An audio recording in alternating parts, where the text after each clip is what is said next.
Northern Credit Union. A true partner, sweeping you to financial victory. Keeping your dollars where they belong.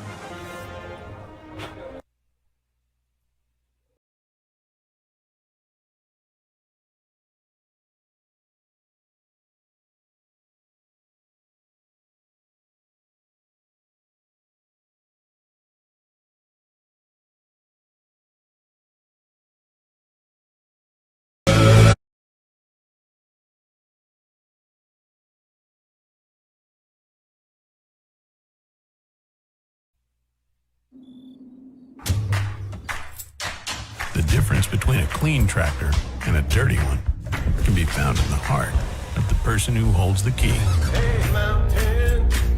Coyote, we dig dirt.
Riveting play-by-play. If you don't know, Brad's 4-0 at this point, looking for a win to guarantee a spot into the semis. Chatted with him just before the game. Not guaranteed a spot in the semis yet, but very, very likely that's what he's going to head to. So if we're doing our math here, looks like the hammer is with Team Flasch. Team Jacobs throwing the Yellow Rocks, Team Flasch throwing the Red Rocks. That should get us all up to speed and reset on the first hand. Apologies again for the delay in starting. As we go today during the game, you can see some nice ads at the start of every end. All these great companies that have stepped up and sponsored Team Jacobs, help them defray their costs for going out and doing what they do on that tour. Comes the shot, looks like we're coming in here, ripping the thing clean. Nice little raise takeout. Spilled 3 Jacobs stones, leaving him lying 1 back 4 foot, covered by 2 Flasch stones. Nice spot for Flasch at this point. So for those of you who don't know, well, you won't know us, most of you. Dale and I are just friends of Brad's that play in Ottawa, not competitive curlers, recreational curlers, like have a good time. And Brad called us, an hour ago, because that's the way he works, to ask us to jump in and help out. So we'll do our best as we go here. Brad's calling to come around here. Put the second one into the 4 foot to lie 2. Should be Mark Kennedy coming out now. I'm a couple deep in the beer from Kingsville Brewery already. So if this game goes 8 ends, no guarantees.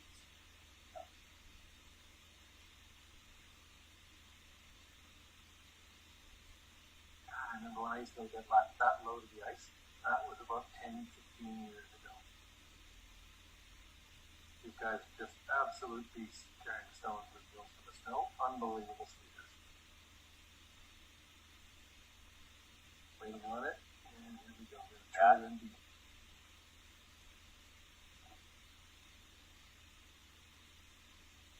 I think that one slid a little bit deep. It looks like that Team Flasch is going to try and come down right on top of that.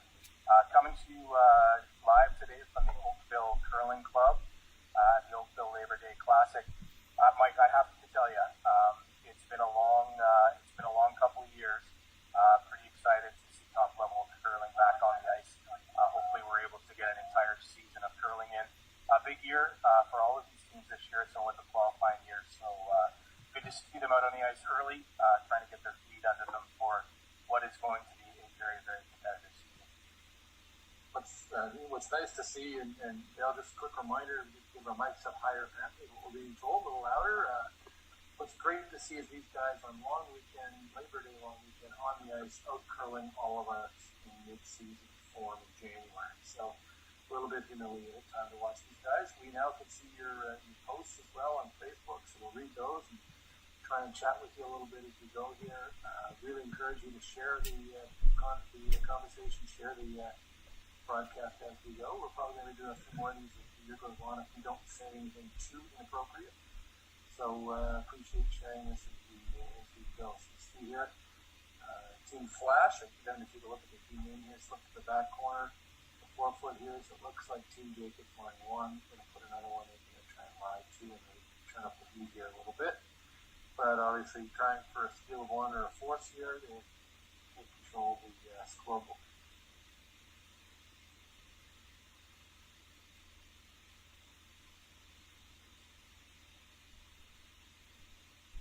It is nice to see them out on the ice.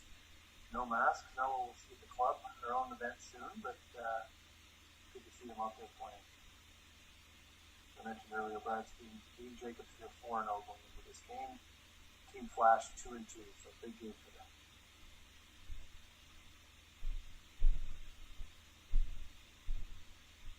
Here we go, hitting the hard line here coming in. Nice thing about this broadcast, you can turn the volume down. So if we are complete idiots, you don't have to listen. We're going to bring this thing in.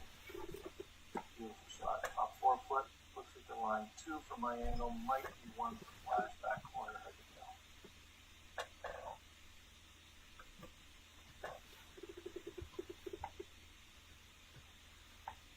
Question from Carol. Team Jacobs won that game earlier to get to 4. Oh, you're answering your own questions in the chat. Even better.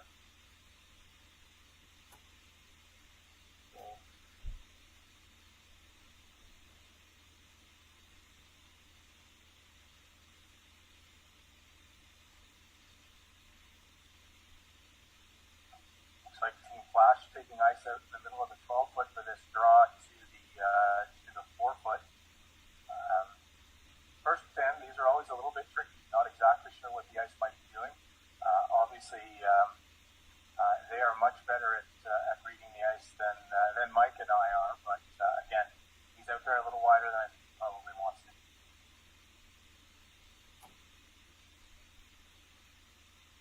Okay, here we go. I've lost track. I think this is the third last shot for Flasch. Nice to see where everybody's watching from. Why don't you comment on the chat where you're from? Got a lot of Sioux people here. But let's hear some of the other places that you're enjoying the show from today as we go. Watching this thing come in and get ready. Try and suck this thing right into the top of the button. Looks like it's hanging out. I'd say from our angle, it could be a line 2 situation for Flasch now with that little tap. Guys, looking at that, tap the yellow one back to line 1. Hard to tell sometimes with these angles. It looks to me like Flasch is line 2. But last stone of Kennedy at the top of the 4-foot is in an excellent position.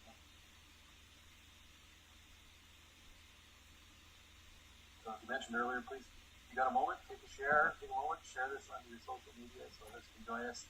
Probably a lot of people not aware that this is on or available to watch the curling. So I had the pleasure early in my life, and I think he'd be rolling over in his grave right now, playing with Ray Turnbull, hearing me do play-by-play commentary of any sort, he would be rolling over right now back at the Granite Curling Club having a good chuckle and he's struggling to find words. So it's always right at. Fortunate to grow up at a curling club where Ray was an in-house guy, larger than life experience like that was.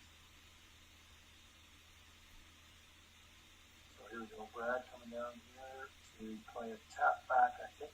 Not a takeout, just tap it back a couple inches. Not a lot of ice though, so maybe he's bringing some hack to light takeout weight. Let's see. Gonna have a Vic Routers moment here where he actually comes down with full field weight.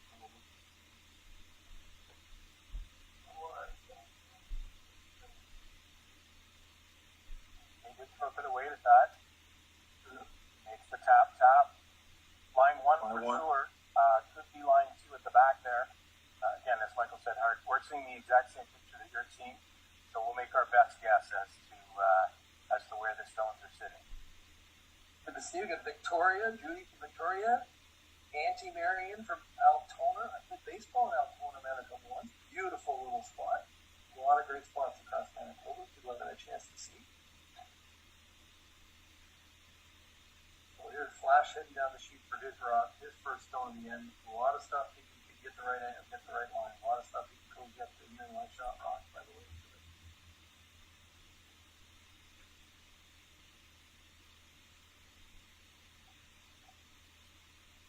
Guaranteed, Team Flasch, as soon as this game is over, will be finding a television to watch the Labor Day game, Saskatchewan versus the Bombers. Anybody from Saskatchewan, as I am, will be running to a television when it's over to go watch that sport. That's Michael projecting, because he will certainly be running from here to his television set to watch the Labor Day game. Already wearing it. Well, just have to mention Saskatchewan, the Bombers. Someone in the chat will start to chat about that. There we go, coming across the hog line now. They're really busting it. Yeah, it's cutting hard towards that guard. What do they got to buy? Looks like they may miss the line, though. Hard to tell.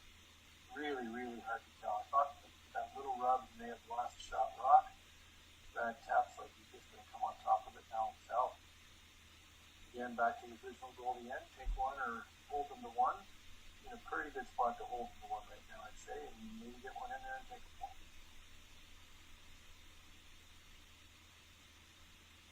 Marianne asked a question. I think Flasch is playing against Brad Jacobs, unless there's a Jacob on Team Flasch that I'm not familiar with. I got to take a look at all the team names. So, trying to watch the chat here and see if anybody has questions or comments.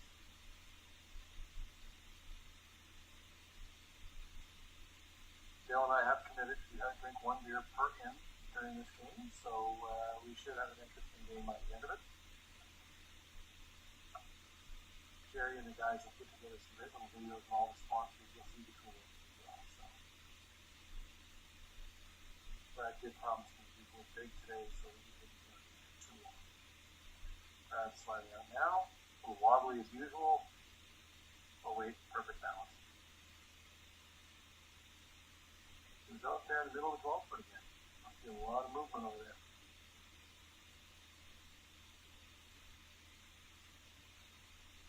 See them rotate back and forth, trying to get curl on the stone. That's well out there at this point. Needs a lot of movement. Hard to. Really hard to tell. Okay. We just called that entire end as if Brad did not have last rock, and it turns out he did have last rock. So now we have no one to blame but ourselves if we make that mistake, because we couldn't see the start and the end, and it must have been a stone we couldn't see on camera. So our apologies for that, guys. That was very slick. Okay, at the end of the first end, it looks to me, we'll wait for you, they're going to put it up, and then we'll go to a commercial here, but looks like Brad Jacobs with a score of 1. Thank you. We'll be back in a couple of minutes. Northern Credit Union. A true partner, sweeping you to financial victory. Keeping your dollars where they belong.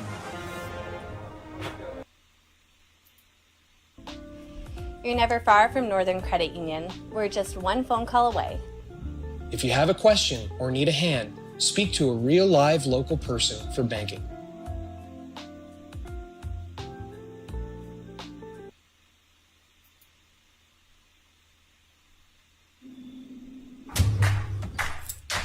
The difference between a clean tractor and a dirty one can be found in the heart of the person who holds the key. Coyote, we dig dirt.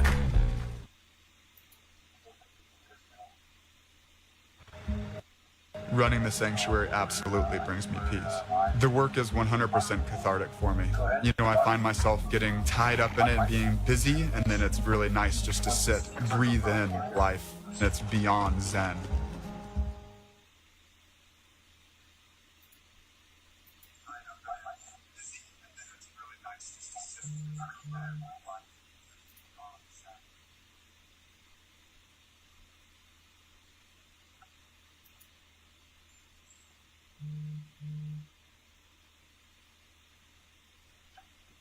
Welcome back, everyone, to the Oakville Labor Day Classic.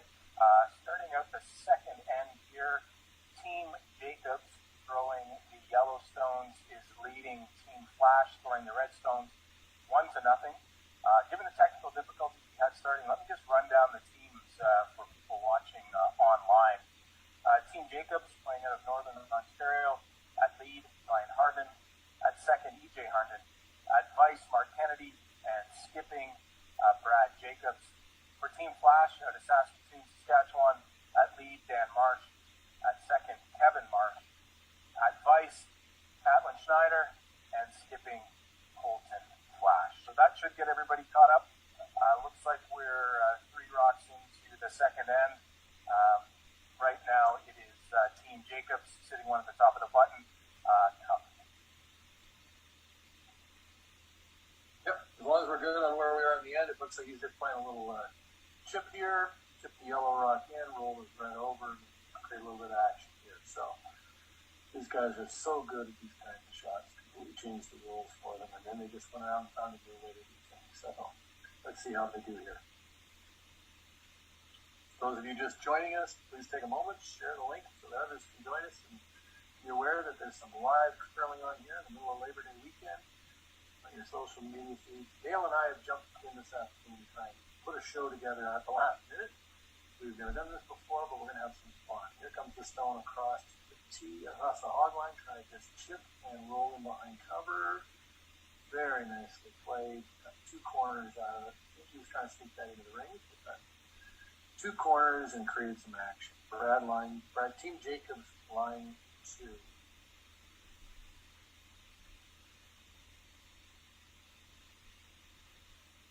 Michael, I know you've been in contact with Team Jacobs over the course of the summer, and they have been telling you that they have been working out like fanatics to get ready for this upcoming crewing season. I don't think that should surprise anyone, but maybe you just want to let people know kind of the amount of effort that Team Jacobs, not just Team Jacobs, obviously, other teams as well, are putting in the gym to get ready for the upcoming season.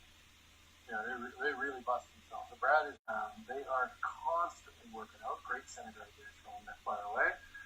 You see Team Flasch call this time about freezing the one on the top of the fourth for critical action, maybe moving around a little bit. They are working out every day, staying in great shape, being ready. They also spend a lot of time with coaches and mental work. Spend a lot of time on Zoom, chatting with each other, trying to get ready for the season. They really want to get off to a good start this year, so they're obviously very excited to start the season with a 4-0 run here in the first 4 games of the round robin. Team Jacobs trying to get a win here today to put themselves right into the semi-final tomorrow. Team Flasch trying to get a win to keep themselves in the running for a spot into the playoffs. I think 6 teams make the playoffs for both draws. 2 go directly to semi, and 2 go into some playdowns. Good to see some of the people posting about where you're watching the game from. As we talk about this stone crossing the hog line coming in here, the weight looks nice for a little bit of a tap. It's kind of wide right now. Let's see if they get the angle over there a bit. If we want to get that more to the face, but very happy with that. They weren't trying to tap it all. They just ended up being a freeze. So now I think you'll see Brad joggle the rocks around. T-line weight, move him around a little bit, and create a nice angle for himself on the front there. So Good camera work here. They've only got a couple of cameras set up inside the arena, but they're doing a nice job here. This is all set up by guys around Team Jacobs who owns this, so it's pretty cool to watch. I think I should say, just to finish up the conditioning, Team Jacobs did suggest that when they had their charity golf tournament and a few other functions, they did continue to focus on their Kingsmill drinking of beer, to focus on supporting that sponsor. So they do a good job of that. As that rock comes into the top four, nice angle set up there for Team Jacobs. But you see Flasch look at playing the come off hit here to create another angle, double here, and sit on the top of the fourth. But this would put a lot of heat on Team Jacobs if he makes this one. So take a moment if you get a chance and put where you're watching from the game from in the chat. We got about 150 people watching right now. Pretty good on a beautiful Sunday afternoon here, a long weekend, but post on there who's watching and where you're watching from, and let's hear from you. Got a lot of Sault Ste. Marie here, Dorian, Ontario, Victoria, BC. Lorraine was taunting us because she's just back from the cottage. As the stone comes in here, let's see what this rock does. The line looks pretty good. Nice little double.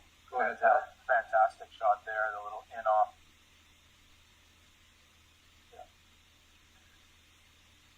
Now, of course, because they play a game that the lefties don't play, we'll just run that center guard straight back and try and make a double takeout. We got Trudy watching from Brockville. Beautiful Brock Vegas. Always a good time there. And Nicole's joined us from St. Albert, Kennedy Ford. Let's see what they can do here with the straight back run through. Mark's throwing the stone now.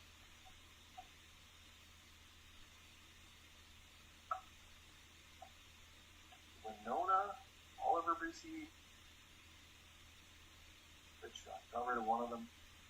Left the center guard there, so also got rid of the back one. The junk in the back was a little bit awkward for people, so for Team Jacobs for sure. So we'll see what happens here. Okay. Winona, Oliver BC, Olds Alberta, White Rock BC. Nice to see people from all across Canada. Something to watch over the course of the game here, Mike. Notice in this end, both of the teams bending over, picking stuff up off the ice. Wonder if there's a little bit of debris that they're paying attention to. Hopefully, we won't see any picks, and the brushers will make sure the path down to the house is clean for you. Yeah, I was going to say, I didn't see any corn brews out there this morning, but maybe somebody's brought one out this afternoon. I'm old enough to play the ghost and this time. They always make it interesting. But, yeah, you're right. I didn't know people pick things up off the ice. Also played a few games with cigarettes were also spilled on the ice too, so it's a bit different from this tour these guys are playing on. But Montreal here too, Stefan from Montreal. Nice to hear from Stefan. Coming in nice to the angle that you're trying to create though. Interesting ball here for Brad. Did he hit and roll off the one on the side, or did he junk up the front a little bit with Mark's last round? Lethbridge, White River, Ontario here. Oh no, that's Lethbridge is the last name. Go ahead, yeah. Well, I was just going to say that the next one from Team Flasch at the top, it is completely buried now and needs to be frozen against the Jacobs run. As you said, it's interesting to see how they play the rest of the game.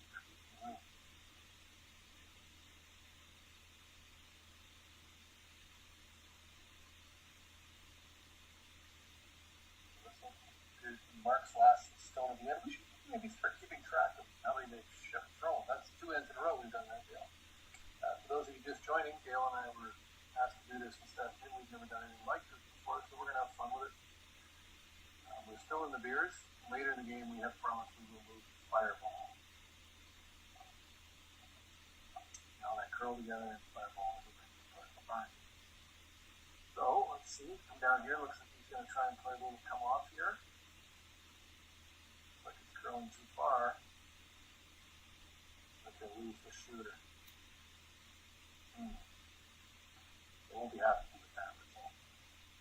They will not be happy with that result. they definitely want to keep that around and remove the redstone and lie first and third probably at that point.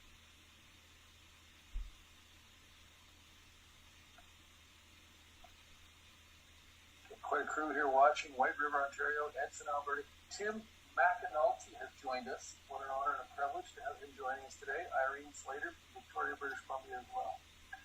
Feel free to, as we said earlier, share the fact that we're live here and others can watch us, and let us know where you're watching from this afternoon. This is looking like a backline tap from Team Flasch to try and move that yellow Team Jacobstone off the floor or off the button and lie to.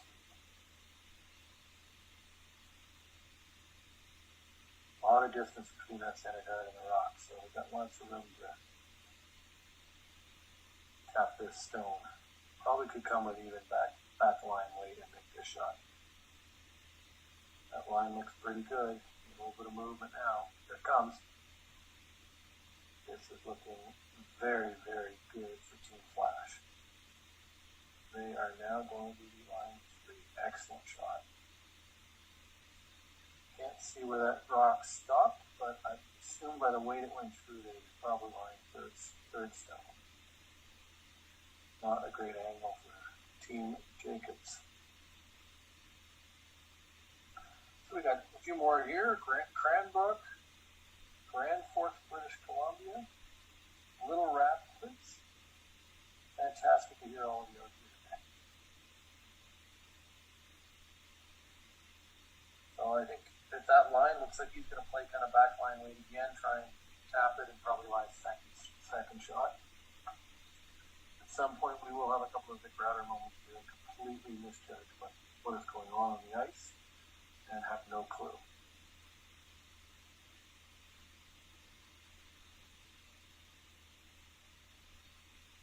Wouldn't be a curling game if we didn't have somebody from Wawa watching now too, so that's nice to see.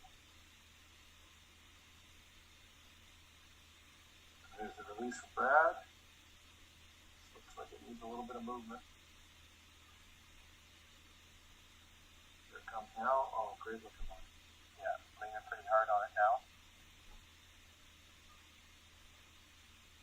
Where'd the shooter? The shooter moved a little too far, so they're going to have a tap and line 3 again. And we may be able to put this in an even better spot. And we still don't know if there's a rock at the back of the house there, where it is. We can't see it on the screen we're looking at. I don't know if you guys can or not, but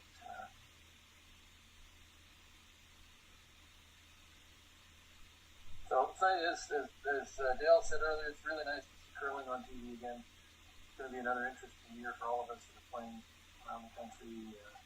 Hope you're all safe and doing well during this heated time. But so nice to see these amazing teams out here playing and entertaining us.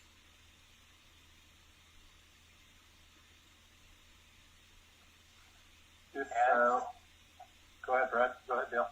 Sorry, Michael. And if you're in the Ottawa area, as Mike said, drop by the Rideau Curling Club. You'll find Team Sangster there at least a couple nights a week.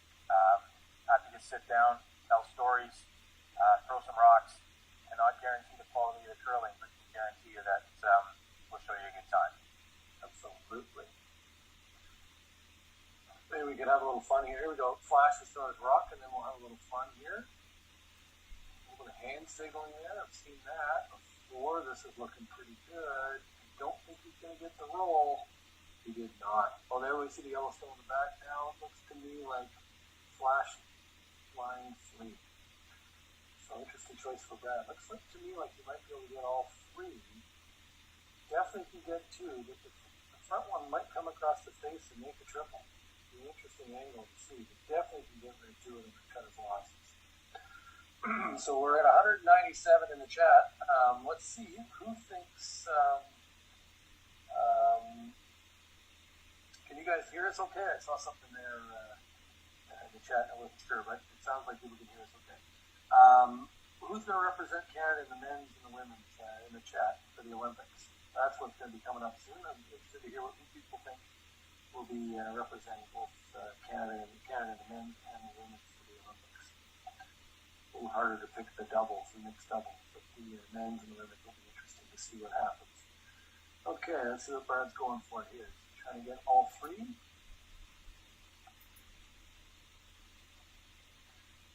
Seems to have thrown heavy weight. As always, looks pretty close. He moved it. But interesting. Hard to.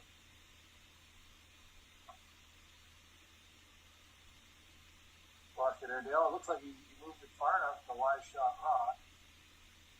Flasch is going to have to come through the holder and tap it back to get two by the looks of it. I think so. Dale, you agree? I think so. It's hard for me to see where that Yellowstone is, but it looks like it is out counting the red Team Flasch stone at the back of the house. I should have warned you, since this is the Team Jacobs chat, anyone who predicts a team other than Jacobs will be knocked off the air for the duration of the show. So we're willing to accept your team effing guess. Jacobs and Holman, that's a popular one.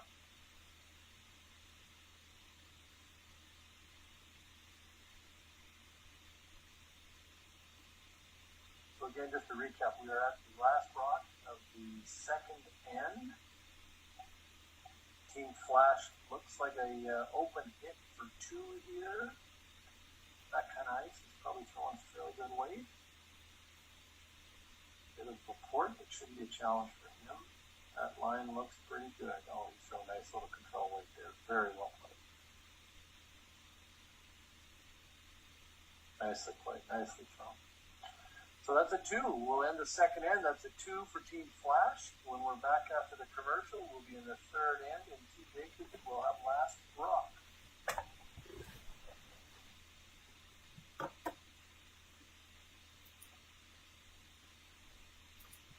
Northern Credit Union.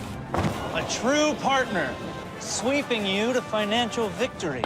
Keeping your dollars where they belong.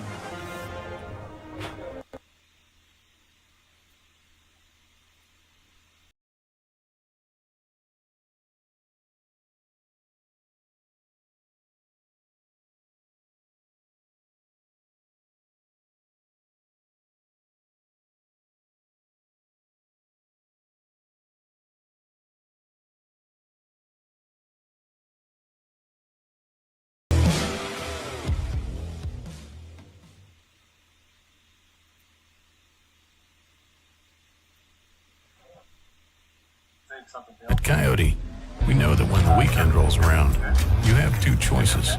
Kick up your feet or kick up some dirt. Okay. Coyote, we dig dirt. Or not.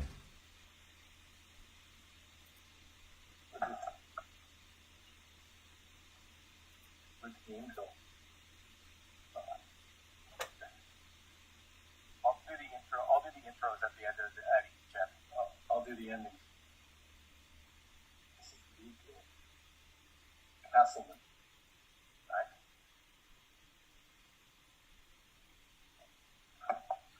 Welcome back, everyone, into the third end at the Oakville Labor Day Classic from the Oakville Curling Club.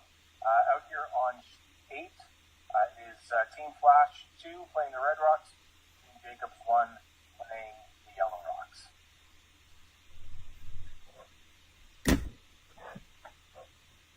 Very nice come around there, in behind cover.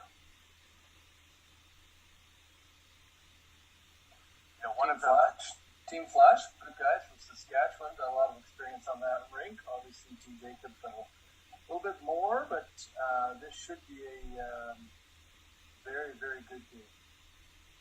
So we're seeing some pretty good motion here in the stones in the first couple ends. Looking forward to seeing what happens if we keep moving here. So Team Sangster has been really, really fortunate to strike up quite an interesting relationship with Team Jacobs. I'll let Michael explain later on in this game exactly how that started. But you know, we haven't really had a chance to meet them face to face that much given the pandemic. But what I can say is we had a Zoom call with Brad, I guess probably last year, and when he flashes that Olympic gold medal around, that is really something to see. It always amazes me just how much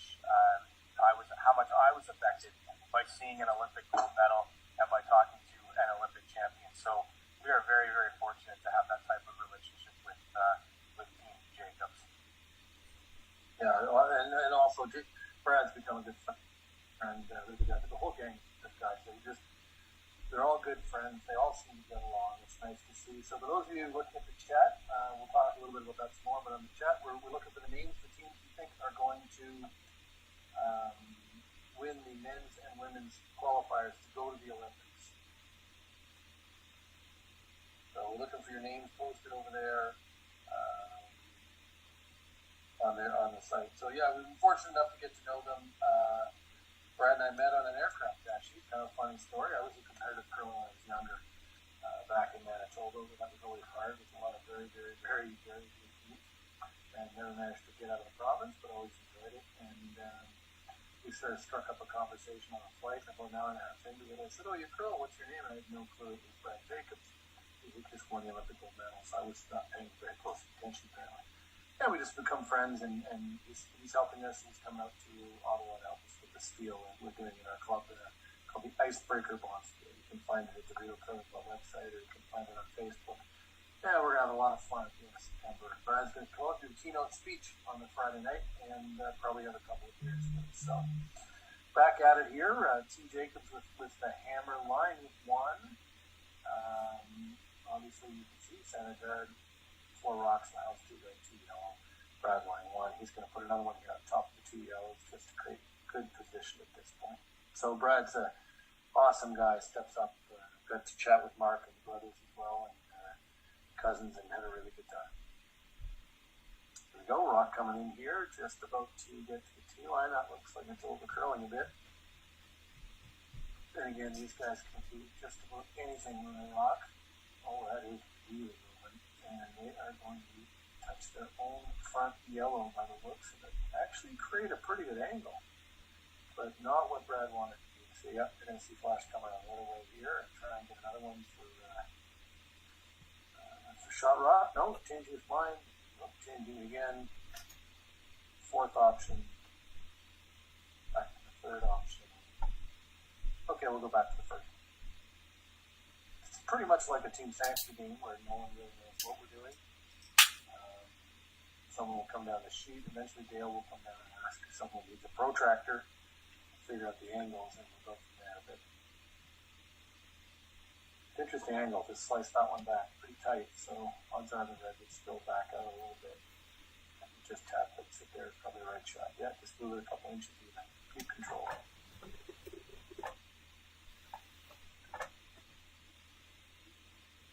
Again, Team Flasch should be reminded they're from Saskatchewan, and the game starts at 6 o'clock Eastern time, so they don't want to be on there. It's too long.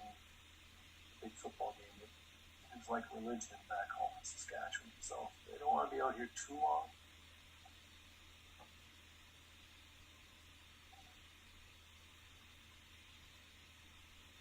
Funny looking at the board in the background, looks like the last end wasn't put up. I think the game score remains 2-1 as we've got on one.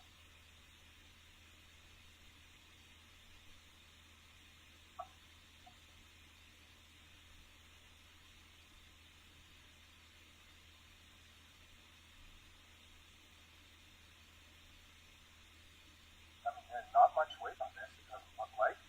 Looks like it might come up just a hair short.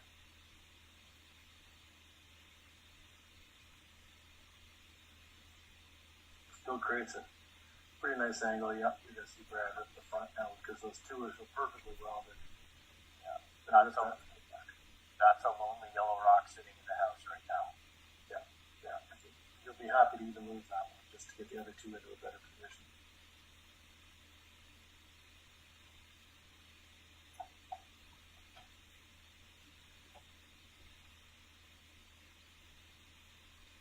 Oh, he didn't lose the one. That worked out extremely well, I would say, for Team Jacobs. Line one, I think they'll be able to get, Flasch will be able to get to it, coming around the right tap in line 2, but create a nice angle on the right as well. So, yeah, you see, he feels he can tap that. Y2, but Brad will be able to get to the button again and have a chance to get out of the end if needed later. It is always interesting for these, top level curling teams when they make the decision in an end to switch from offense to defense. And I think you saw Brad there kind of clearing out the front of the house a little bit to give him a few more options to decide whether or not he is going to be able to get his use or whether he's going to try and play from end games this weekend, so I encourage you all. We'll take a moment here. We're headed to the fourth end break here in a little while. Interested to hear what your beverage of choice will be for the fourth end break. Not too soon. We're in the third, but let's hear in the chat what you're thinking you'll be enjoying during the fourth end break. Comes the stone. Hard to see with this angle how they are on the guard, but this sure seems to be moving hard. Looks a little bit light from here. Yep, from here I'm in Ottawa, I'm in Oakville, so yes, that is definitely coming up short. That is not the result that they wanted at that point. That opens the door to Team Jacobs to score a big end. Surprising shot there, considering they're playing heavier weight.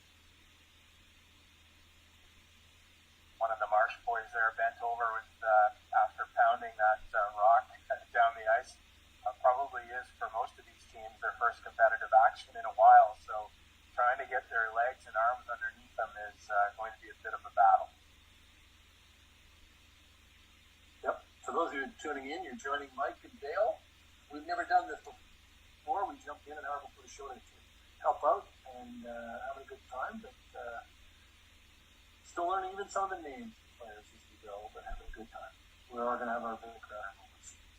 This looks to be a little tight as well. What if the ice is changing? That sure seems to be in trouble for everybody. You want to get a little chip off here and give yourself something you can work with, maybe. Well, sit. Oh, Brad even tapping with his own hand, getting that rock to stop. So it's stopped in a good spot for Team Jacobs. They wasn't close. They never listened to the Stones, but Brad got that one to stop, I think, right where he wanted it to. Yeah. This is looking more and more like one of our club curling games, but they will recover by throwing a rock so hard that everything leaves the rings. Nice little advertisement there for Northern Credit Union for Team Jacobs there. As you see that right on the back of the jersey there.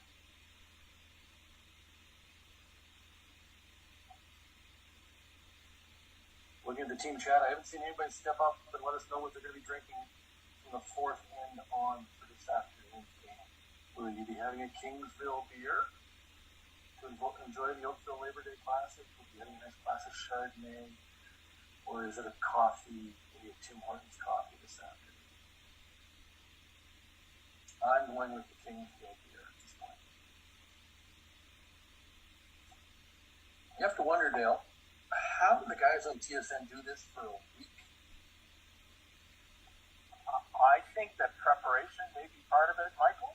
And, perhaps next time we did this, more than 45 minutes notice would be helpful. I guess we'll do our best with what we have. I guess the fact that they're professionals might help. So he's going to throw the high hard one here. Interesting to see what the angle is here. If we can get all three of these yellows to go. They must see something here that's lined up because they're going to be opening up their red ones with flying second rock.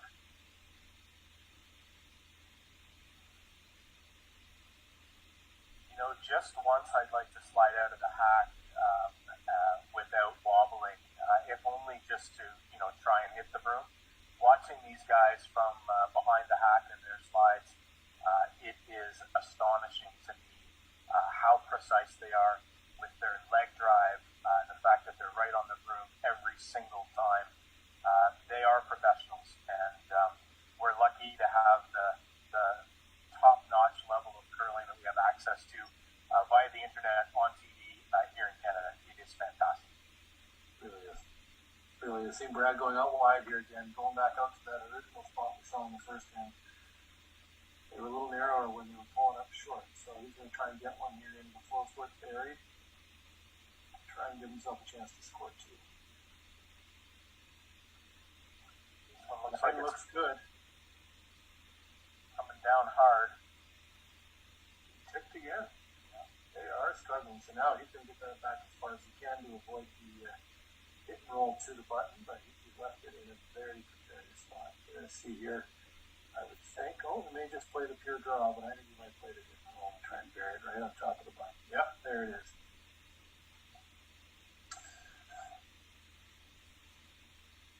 So we've got someone watching from Beach in St. Joe's Islands. I think so far that is our furthest away attending viewer. And having seen no one offer up what their drink of choice is going to be, I'm thinking they may have turned the volume off, Dale. And said this game is much better without these two guys. Probably, that is probably true. Yeah. Yeah, so he's going to play hit and roll here. Gets this to the top of the button. Brad's going to be having to play some difficult angle raises, although that one just right about center line is in a good spot for him to move forward.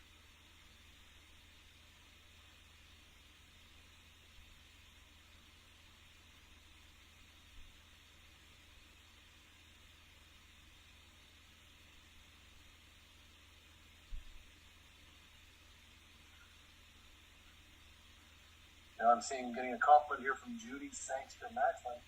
Thank you, Judy. My last name is Sangster, ironically, Judy, but we are not related as far as I know.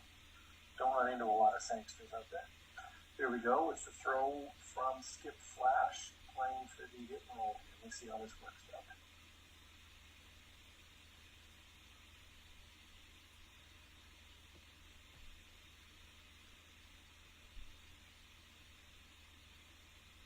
Beautifully played. Absolutely beautifully played. Left it in a more awkward spot for Brad to bring back to Yellowstone. If he does, he may not be shot wrong. It's exactly what he's trying to figure out now. Yeah, it's like he needs to bring it straight back and get a little bit of an inside roll to be shot. Beautifully played. Roll that another inch. He can probably come straight to it. Shot. So Mark always looking at angles, always paying attention. None of these teams afraid of the run backs or the high hard hits. Certainly makes the game easier in terms of bailing out into that high hard one, and we might see it here. Absolutely. Absolutely. It's the precise nature they throw these stones at. It's like a new game. They've been playing for, I guess, 5 to 10 years now, but they're just so precise with it. And look at that absolute perfect delivery. Nothing moving. A little foot wobble at the end, but they must be close. Eased off. It's a lighter weight hit than I thought they would throw. And look at that. Boom. And a little roll. And let's fly one carry behind two stones instead. Absolutely beautiful. There might be a reason he won a gold medal at the Olympics. And the odd Briar as well. Yeah. Yeah. That's a lot of sponsors on the back wall, too. Well, and I think, Michael, if I'm not mistaken, this is a relatively new team for Team Flasch. I think they came together last year to curl out of Saskatoon. Previously, Colton threw stones for Team Cooey. So my guess is that they are still trying to figure themselves out a little bit as a team and getting themselves ready for the upcoming Olympic qualifier. Take a look. I haven't seen if they've qualified already. Being that or not, I know Team Jacobs has. A few other teams as well, but I'm not sure if I don't Colton believe Flasch has. I don't believe they have, and I was looking at their schedule a little earlier today. It looks like they're going to be here in our hometown, Ottawa, in a couple of weeks to play in a qualifier. But I may have to try and verify that when we're in the break. Yeah, they're playing a couple of unique qualifiers that are kind of hidden away at the Newfield RA Center.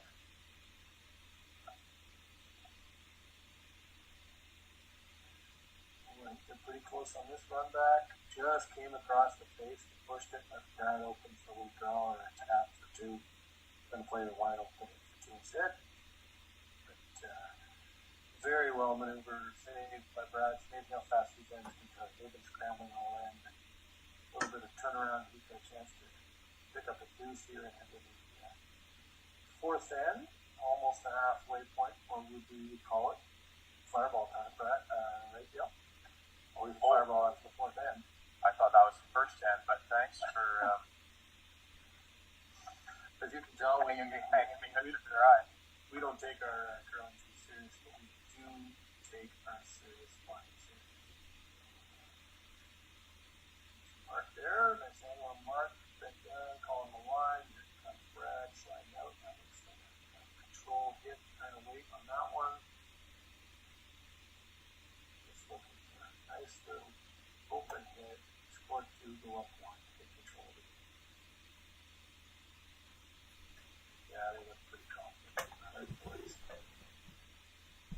Nice little roll.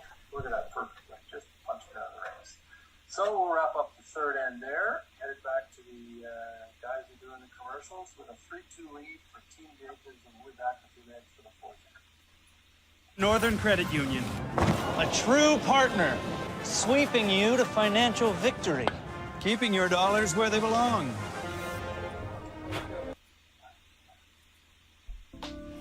You're never far from Northern Credit Union. We're just one phone call away.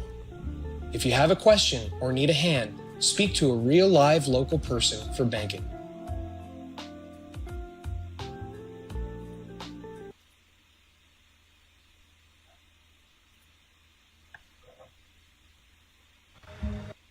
Running the sanctuary absolutely brings me peace. The work is 100% cathartic for me. You know, I find myself getting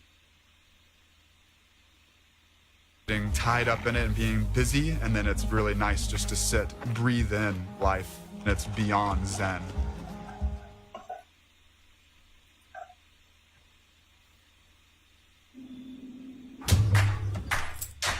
The difference between a clean tractor and a dirty one can be found in the heart of the person who holds the key. Coyote, we dig dirt.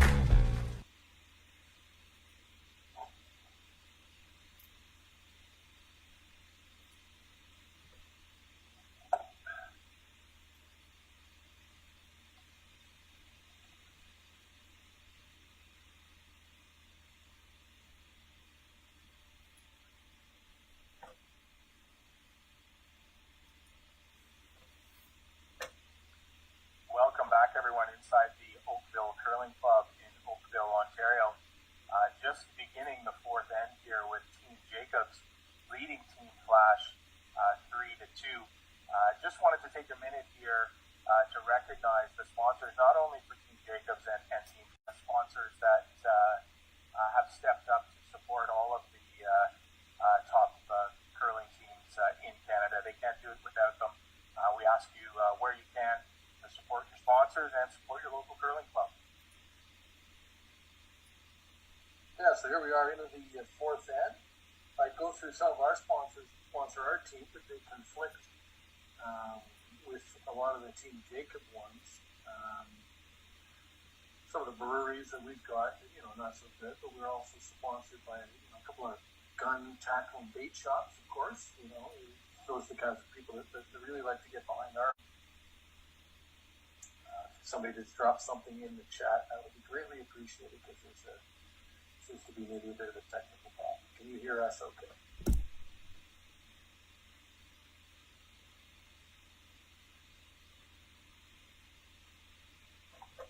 I'm going to keep commentating because it looks like we are off, but hopefully it will come back. So as you've seen here, Team Jacobs up 3-2 in the fourth end here.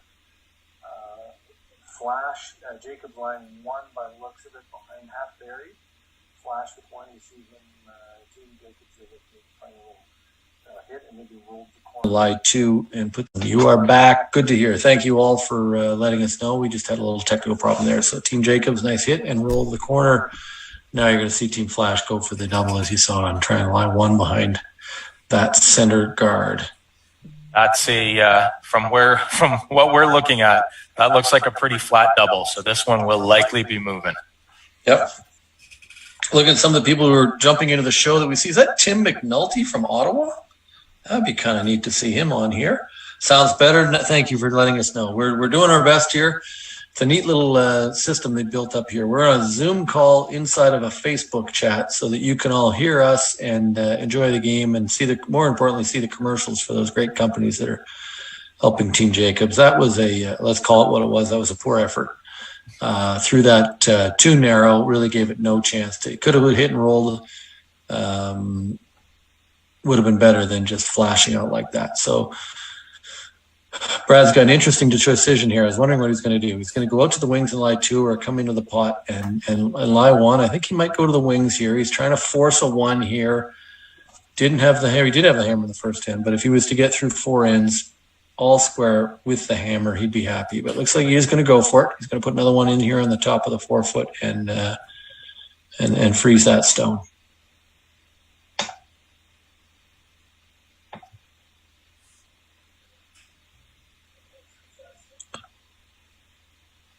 Okay.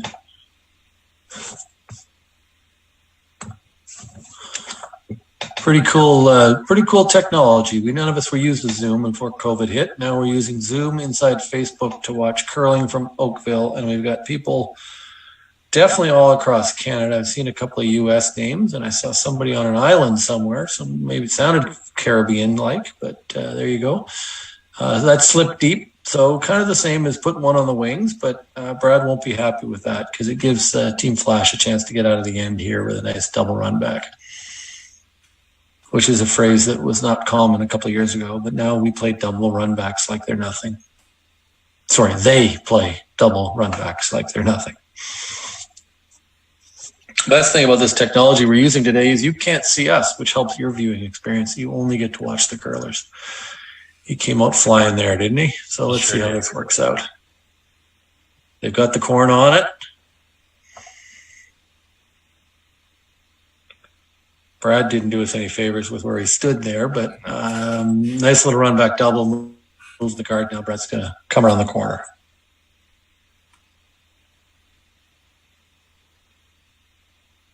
Does anybody else miss corn brooms? I do. I miss how you could take a really good team and make them average by putting corn on the ice. It's always fun to do that.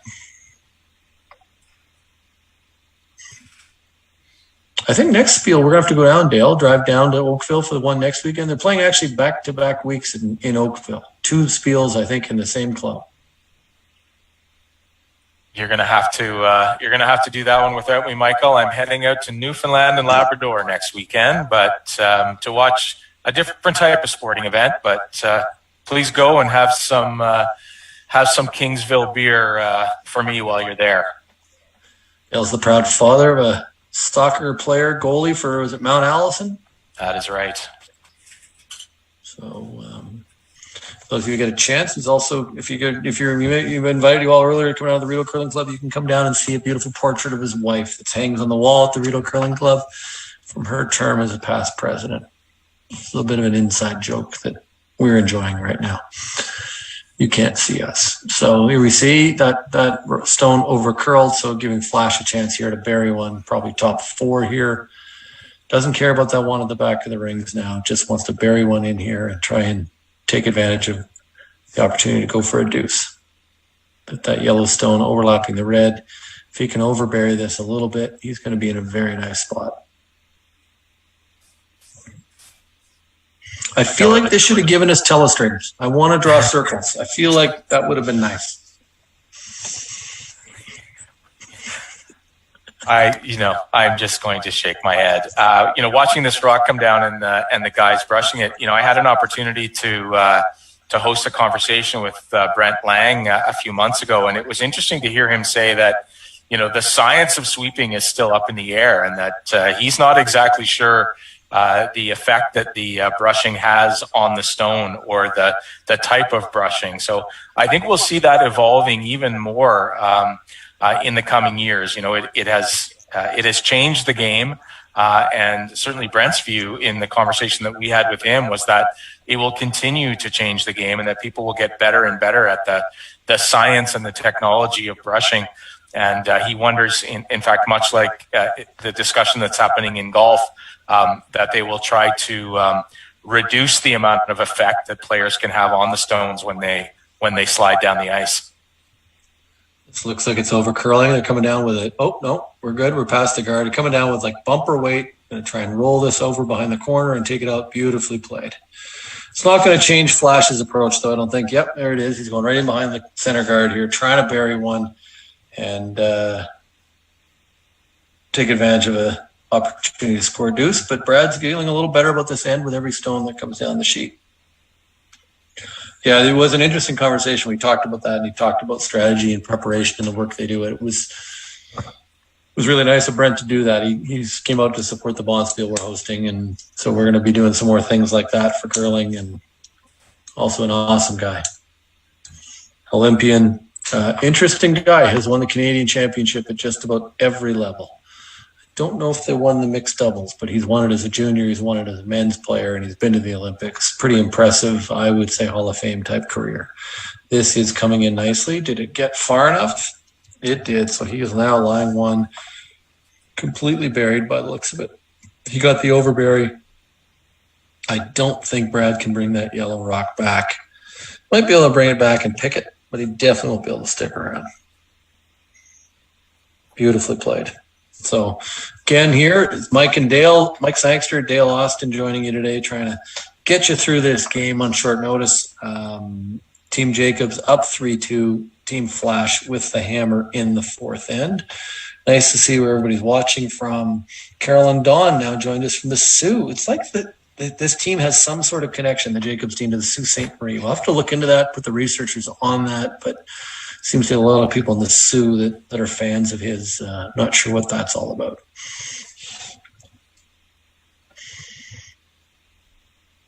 Interesting.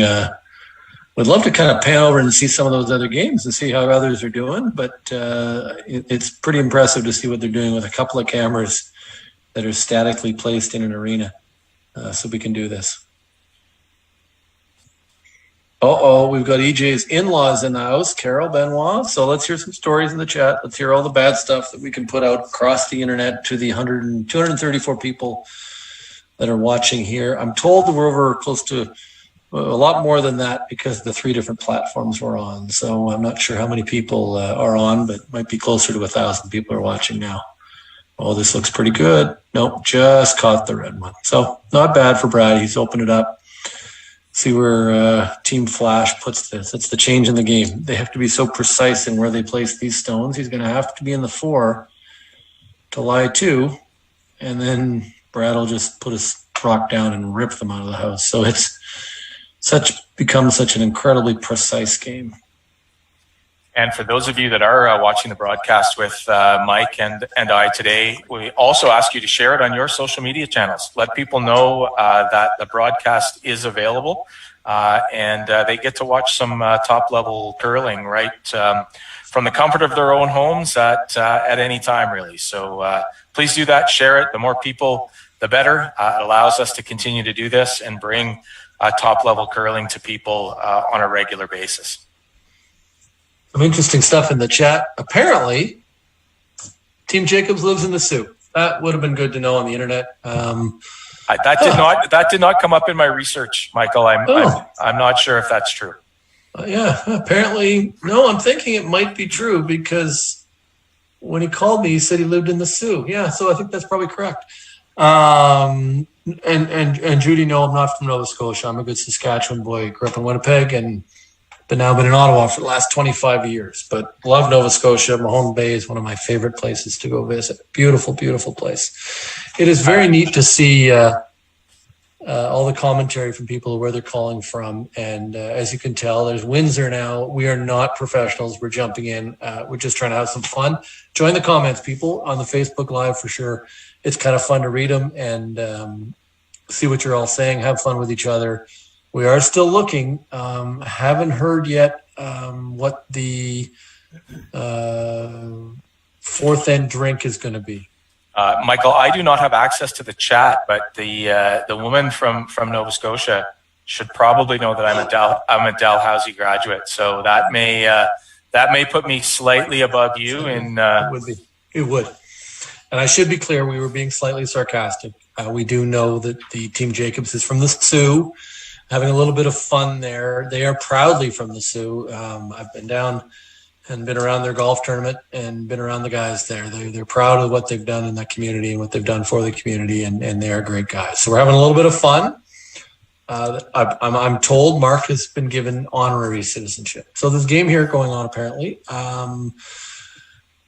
Third man almost fell down there. I've seen that before. Here comes the stone, trying to put this into a nice spot to not give Brad Jacobs the chance to make a double and get out of the end.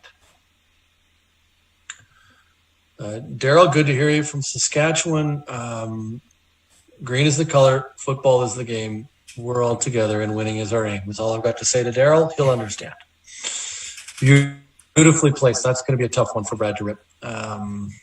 It's there, but it's a tougher shot. Low risk, though. I don't think there's not a high risk of him jamming it, but I think you'll see him go for the double. Oh, good point. Good point. No moose calls. No moose calls. To see if we could find that noise somewhere. But that is an insider comment for anybody at the Briar. Dale, maybe you on your phone, because I'm following the chat, can find a moose call. But that is a Northern Ontario tradition. I think I'll take a pass, Michael, for the benefit of everyone watching the broadcast. It is a Briar tradition, though, to hear the moose calls. The proud province of Northern Ontario, which is another little joke with the Team Jacobs guys. But Brad looks like Brad setting up to play the double here. If he makes it perfectly, he will be lying 3 at the end of this. Mm-hmm. And that with Team Flasch's final stone at the end coming up. Getting a nice group of people on here, like about 270 people. There's 2 other platforms that are sharing this. So we're having fun doing this. We jumped in. Fear the moose, Carol. Fear the moose. I think we're going to have to find a moose call. Look at that. Perfect, absolute, beautiful balance. He's playing this thin. I did not see him playing a thin double, but look at this. Oh, we didn't get either. That is not a good result for Team Jacobs. No, flash that one. For all of us cheering here for Team Jacobs, that's not the result he's looking for. So we're going to see a shot here for Flasch, an open draw for 3, and to take control of the game now, up to going into the 5th end. Good. Thunder Bay here, Port Elgin. The shores of Lake Huron. Beautiful spot.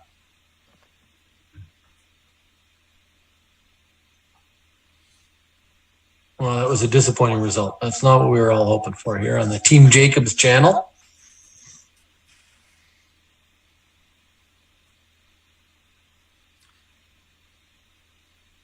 There we go. Team Flasch needs full 8 foot, almost to the 4 foot here to count 3.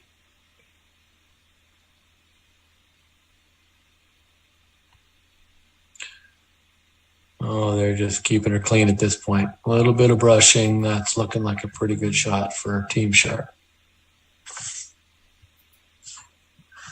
And that looks like a big 3. That is a game changer there. If there's a team in the field this week at 4-0, the only undefeated team that can come back from that, it would be Team Jacobs. He has no memory, he always tells me. That shot is already gone, and he has moved on to the next thing. So let's see how the 5th end brings us. We'll be back soon. Northern Credit Union, a true partner, sweeping you to financial victory. Keeping your dollars where they belong.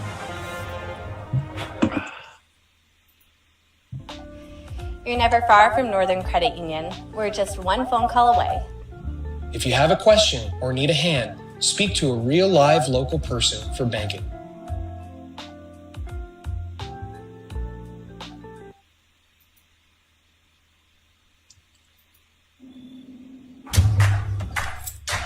The difference between a clean tractor and a dirty one can be found in the heart of the person who holds the key. Hey, Mountain.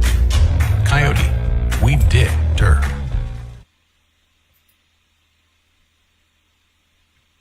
I'm a little bit of a nerd when it comes to landscaping.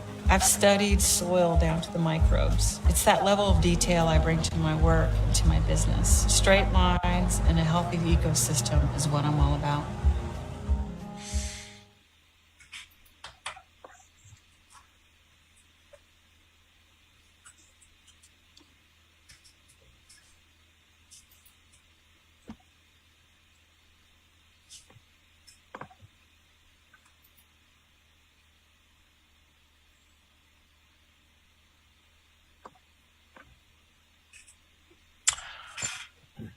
Welcome back to the Oakville Labor Day Classic. Starting off the 5th end, it is Team Flasch throwing the red rocks, leading Team Jacobs throwing the yellow rocks 5-3. I must admit, it is somewhat pleasing to see the best curlers in the world playing out on sheet 8, because that's where Michael and I normally play, out in the outer wings of of our curling club. So makes me feel a little bit better on the Sunday afternoon of a long weekend to see that top-notch curlers get stuck out by the boards as well. We do tend to be playing in the D final. And it's usually the consolation match for the two guys who lost the D semis. So, it does feel good to see that. So here we are into the fifth end. Team Jacobs with the hammer down 2. Center guard from Team Flasch, and then a corner from Team Jacobs. And Team Flasch now coming in here with the leads second stone, top 8 foot, well placed. And Brad, let's put one on the corner of it.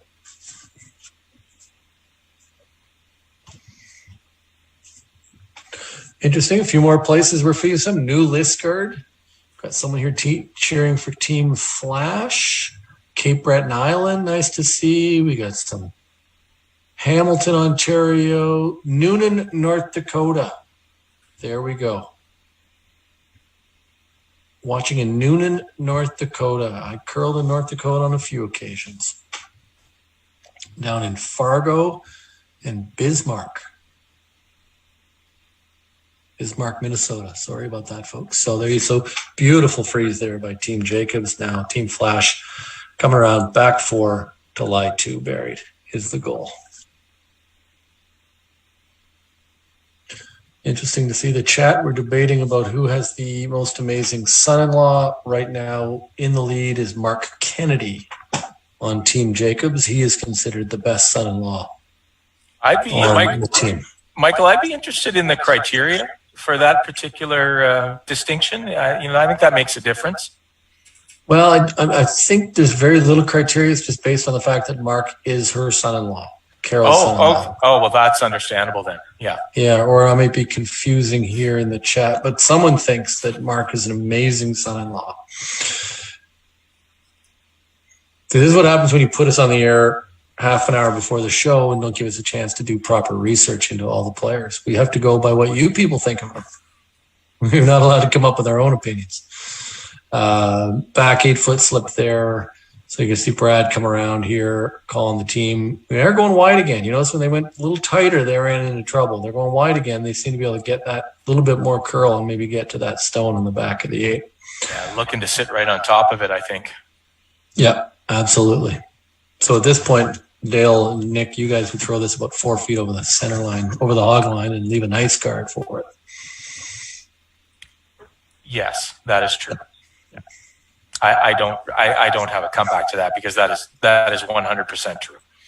And we're getting that curl, even with that weight, that extra weight, that curled and went past it. Wow, that over curled, which is a bit shocking. And it looks like, it's hard to tell, but it also looks like it not only over curled, but was a little bit heavy. Yep. And you can almost see the two skips having a conversation about what just happened there. I am getting to that point in the game, Dale. I'm going to warn you where I'm going to go find some cheesies because that's what you do when you're watching curling and you're Canadian. Oh, you know what? I've got some Hawkins cheesies upstairs myself. I may have to go at the break.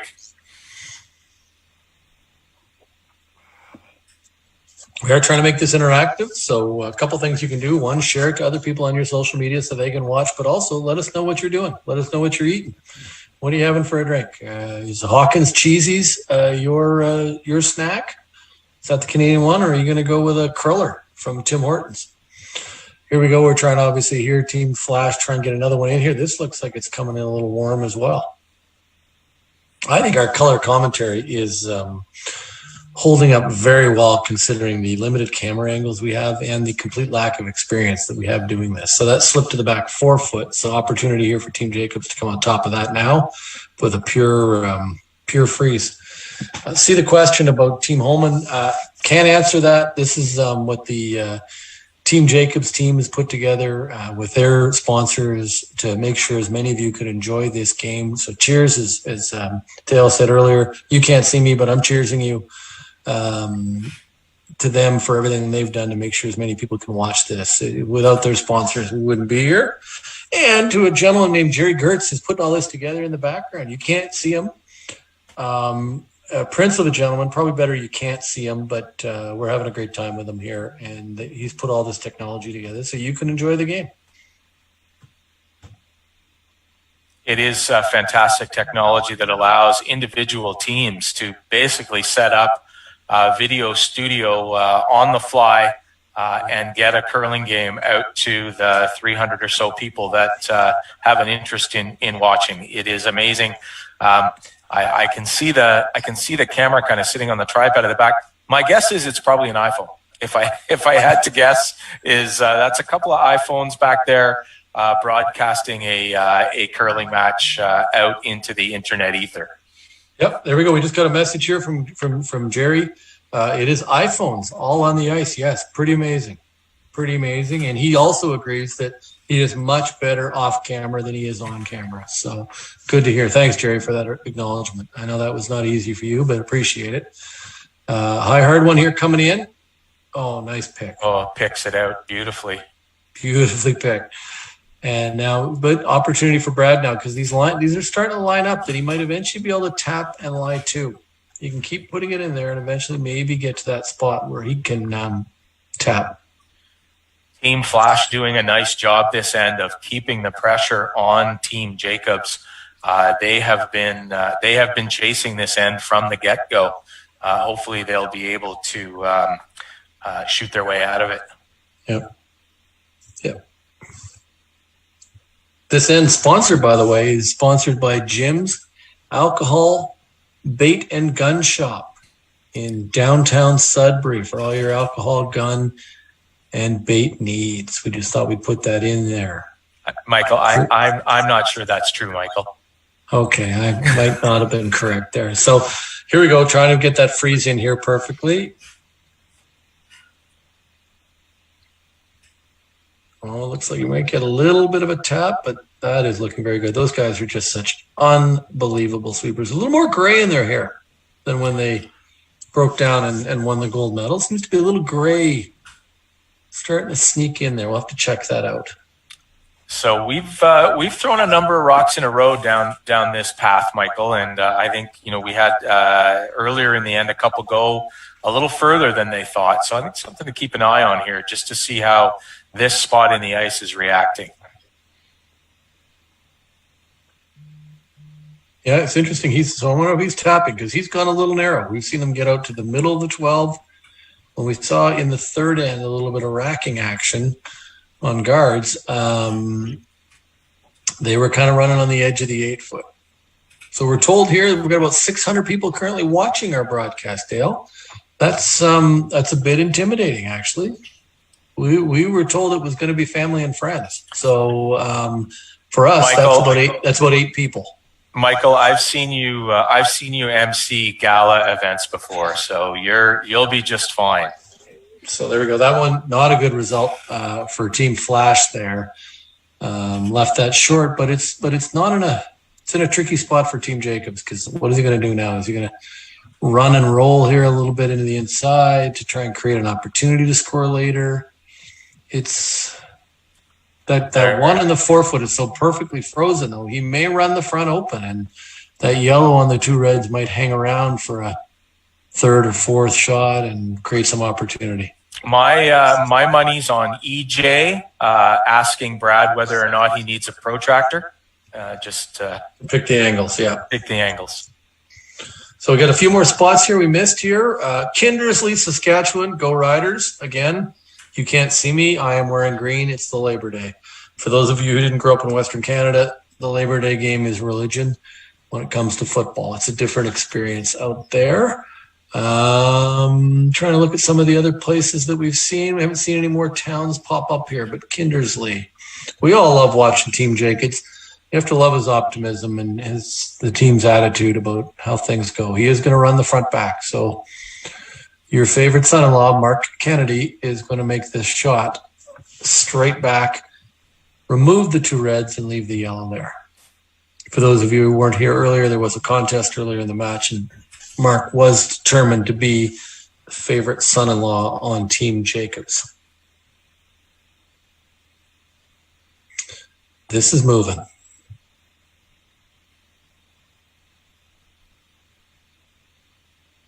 Perfectly played. Absolutely beautifully played. Sitting right on top. Yeah, Team Jacobs has really turned this end around in the last couple. The wreck on the rock at the top of the house by Team Flasch really opened up an opportunity for Team Jacobs, and so far they have capitalized on it.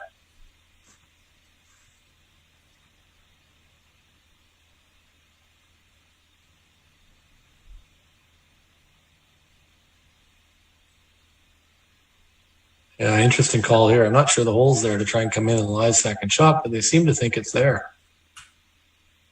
I haven't confirmed this, Dale, but just told TSN 8, the Ocho, has picked us up and is now running us. You might get your telestrator yet, Michael.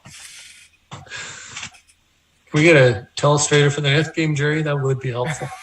Yeah, it looks like he's thinking about trying to come through here.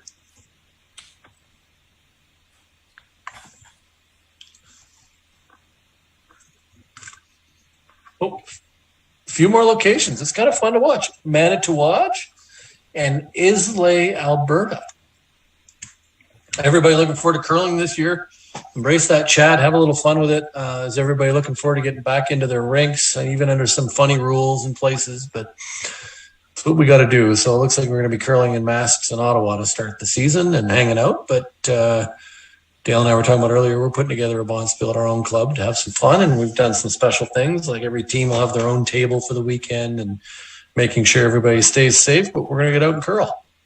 So love to hear if everybody's going to be out curling. We got Dryden, Ontario, beautiful spot. Victoria, Saskatoon, go Riders. But we're all looking forward to getting back out on the ice as we see Team Flasch come out here, Skipper throwing a rock here. Rita Morgan, go Bombers, go. I don't understand that. It's like, that makes no sense to me. We watch the stone come in here. We've lost the angle. There it comes. There we go. Looks like he's going to through the first one, through the second one. Beautifully done. Right on top of it. That is a fantastic curling shot. But as we said earlier, that yellow is welded, and it creates opportunity for Brad to run that yellow back, do things with stones, because that yellow on the forefoot is not going anywhere. You know, Michael, it's different for me to watch curlers make shots regularly in a curling game. It's not something that we see in our games very often. To have the rocks end up where they're supposed to is it's quite an enlightening experience for me. Yeah. As the skip of that team, I can completely agree with your comments. A few more locations here: North Ontario, Sarnia, Haileybury. I don't know where Haileybury is. And Marathon, Ontario. I've been to Marathon. Beautiful spot. Always Team Jacobs. Good to hear. But, of course, we're independent journalists who've been brought on board for the cost today of one beer each. And Timmins, of course, cheering for Team Northern Ontario. Fear the Moose. Brad, with that ice, he's bringing the heat. He's going to throw this thing, try and run that yellow straight back. If it works out well, he will be lying 3. I don't think he can keep the shooter there, but we'll see. Be hard to see. Maybe lie 3 buried if he gets the angle right. Oh, that's not huge weight. Leaning on it hard now. Beautifully done. And look at that. Weight that is control. well played. Could he be lying 4, Brad? Dale? I don't think so. I think that red rock at the back of the house is out counting the yellow rock at the front. Yeah, and even the red in the front might be cut. But what a beautiful shot by Brad Jacobs. I think you got to give that to Mark Kennedy. He called that beautifully. Our favorite son-in-law. Sweeping, Michael. The sweeping made that shot. I'm not sure what Skip Flasch is going to do here. You got to think he's going to try and draw in that same pot and bury one, but he's just going to end up leaving the same shot for Brad because he didn't play it with big weight. I thought for sure with that ice he was coming with heavy weight, but just played that beautifully. Yeah, so I've just got confirmation. Yeah, you're right, Claudette. Beautiful shot. Confirmation, Dale. We are now in negotiations to go on to TSN 8, the Ocho, so I'll get back to you on that. The lawyers are now involved. Yeah, fantastic. You have my agent's number? Just checking. Fantastic. Yeah.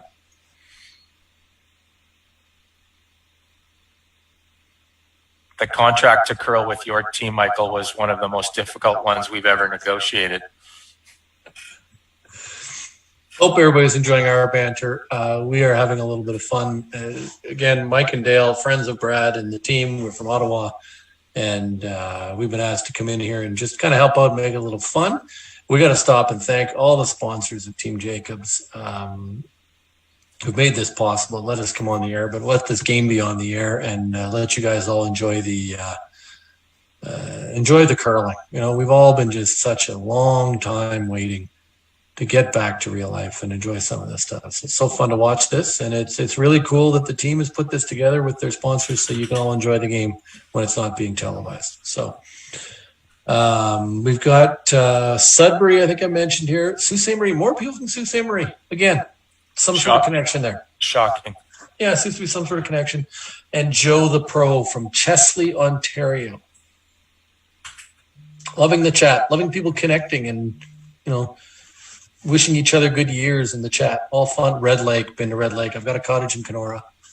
I will admit, Red Lake is a beautiful spot. Kenora is a great spot to go. Family place there. Someone cheering for Team Flasch at Bright Sand Lake in Saskatoon.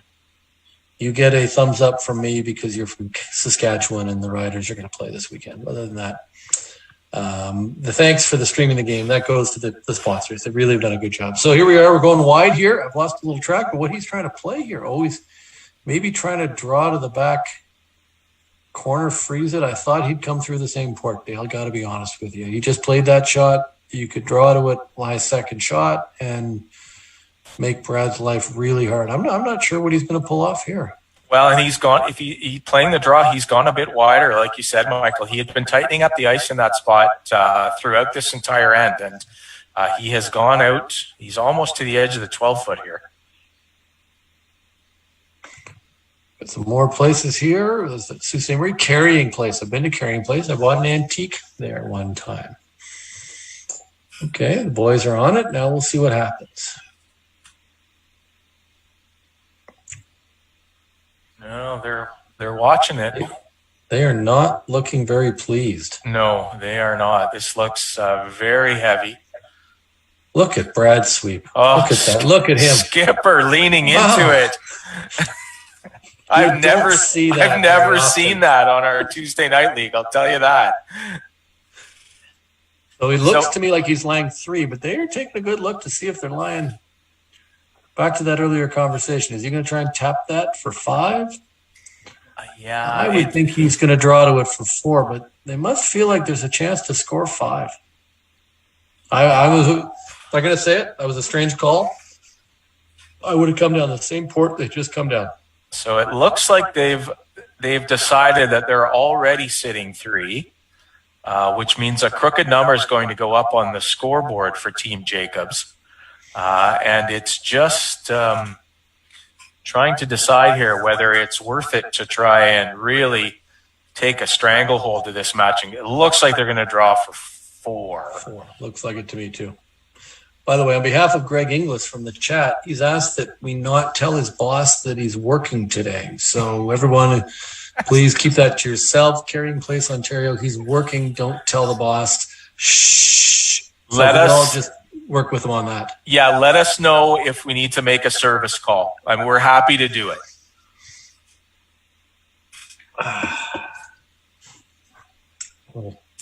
So here we go. Brad's last rock in the 5th end here. Chance to, for sure, score 4. It looks like they're not playing the tap, so they've resigned themselves to the 4, which only Brad gives up a 3 and comes back with a 4. Our guys would give up a 3 and then give up a 3. It's the quicker path to the bar, Michael. Be interesting. I wonder how many people are still listening to us. So the boys are really busting this one right now. Line looks good. Yeah, that's looking light, a little light. They're really pounding it now. Is he going to get by the front? Is it on the front? Oh, he did get her just by. made her by. We think that's 4, but we're going to have to wait for that to get hung up on the board. We're going to go to the break. That looks like a 4 for Team Jacobs. We'll come back. We think 7-5 lead going to the 6th end. Northern Credit Union, a true partner, sweeping you to financial victory. Keeping your dollars where they belong.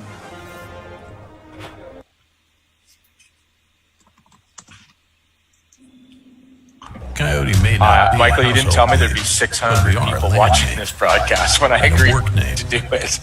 and a family name. And those are all the names we'll ever know. Well, that's fine. We dig dirt. This broadcast when I agreed to do it. And a family. That's fine.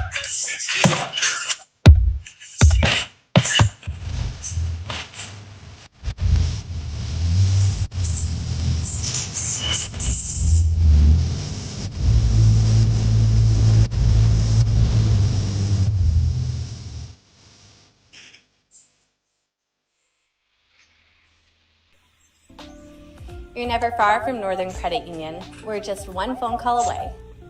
If you have a question or need a hand, speak to a real live local person for banking. You're never.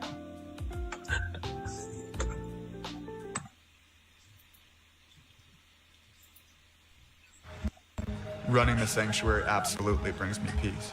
The work is 100% cathartic for me. You know, I find myself getting tied up in it and being busy, and then it's really nice just to sit, breathe in life, and it's beyond zen.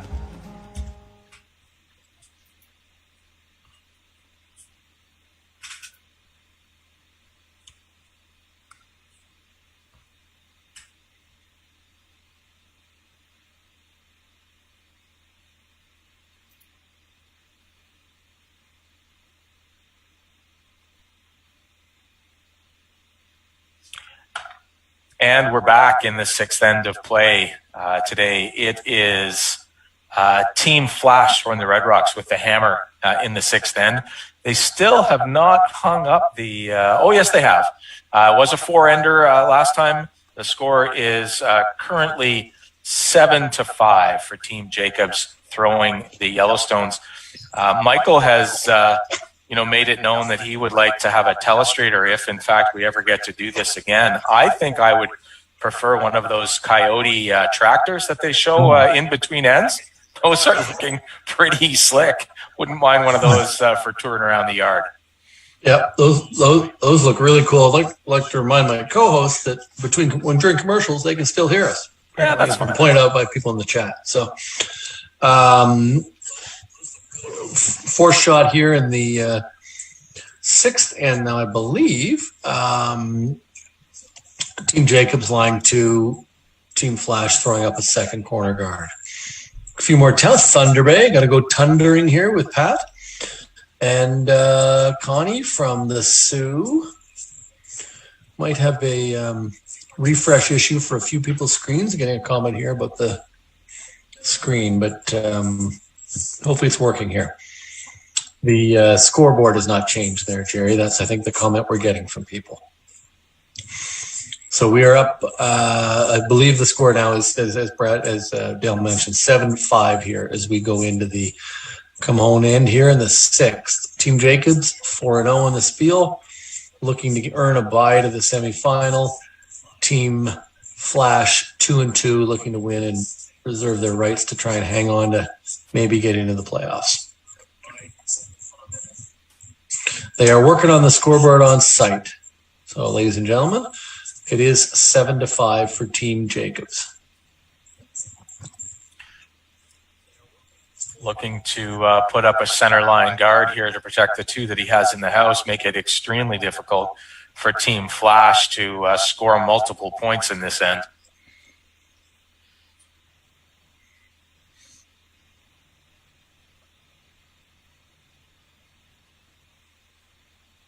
There will come a point we're going to just kind of run out of stuff to talk about, aren't we, Dale? Because we weren't very well prepared here. But I am with you. I think I'd kind of like to have one of those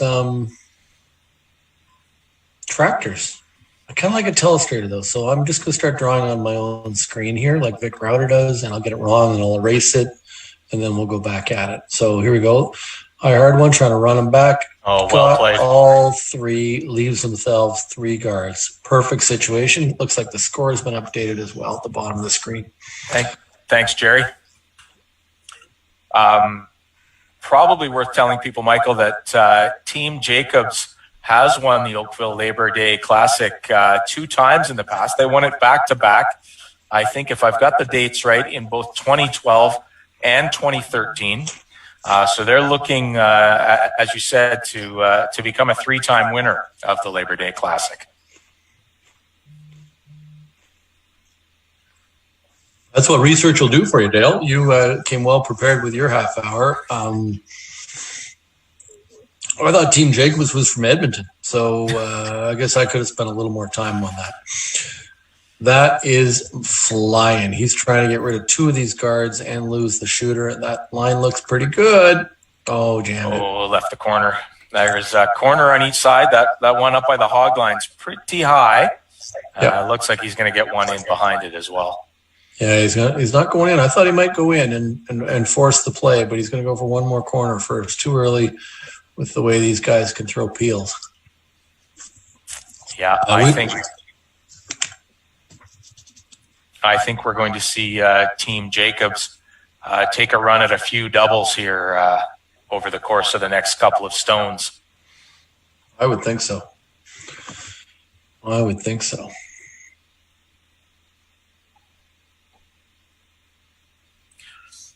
So, Michael, you've had the chance to play a couple of rounds of golf with Brad and the guys. Are they as competitive on the golf course as they are on the curling ice? Well, Brad's a good curler. I wouldn't say he's a good golfer. I had a chance to play last year with him and Brent Lang. Brent Lang and I had a heck of a game all day long.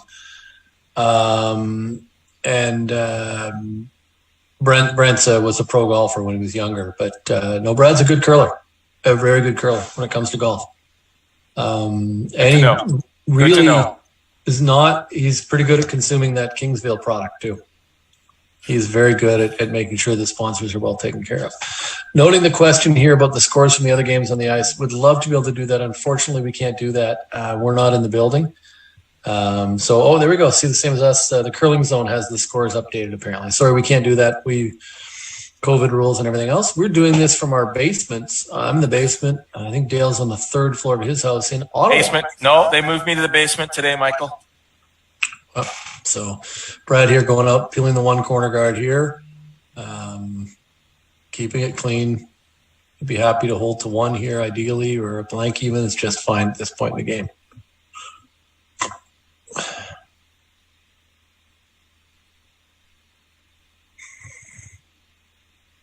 They're just, the way they looked at each other, it's like he made the decision to throw a corner, to hit and roll to the center.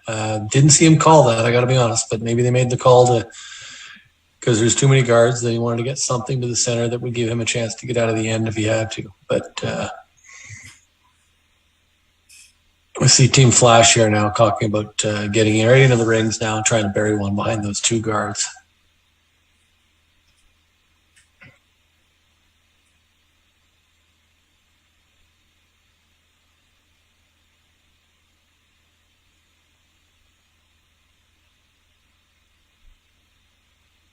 No problem, Ron. To your comment about the scores, no problem. Wish we were in the building watching, but there you go.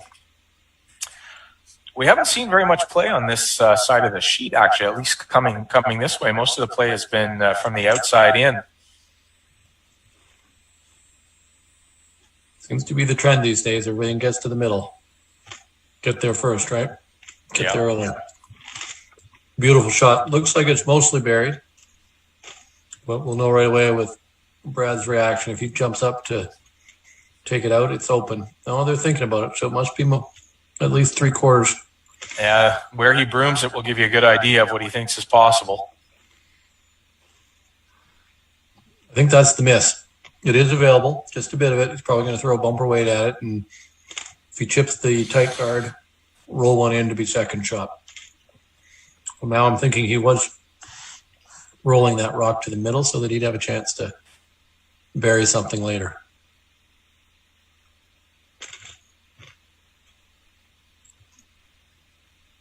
You know, he's trying to get one here and really stranglehold this match.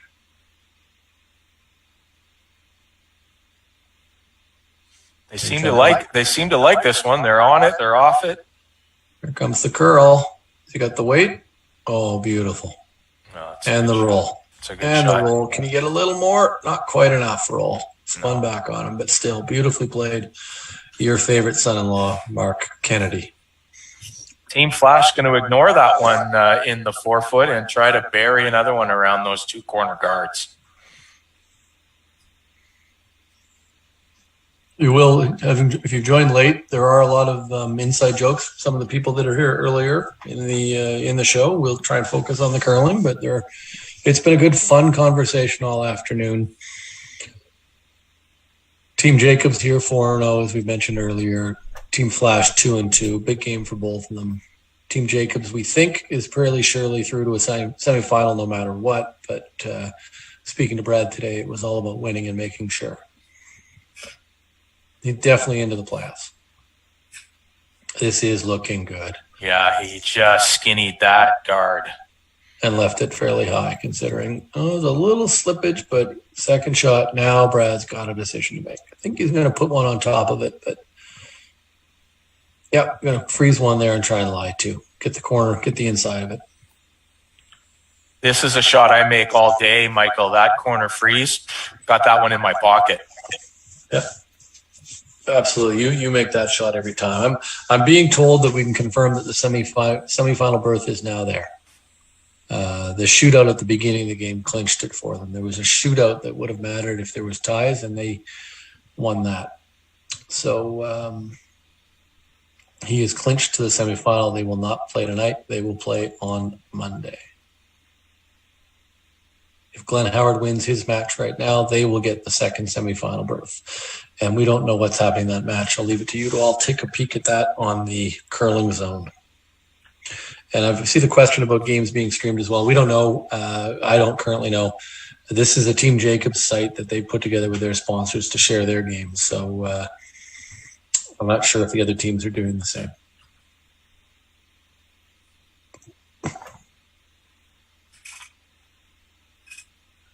Crucial time in the match here. Obviously, Michael, Team Jacobs having a pretty lengthy conversation about what they want to do here. Seen this before.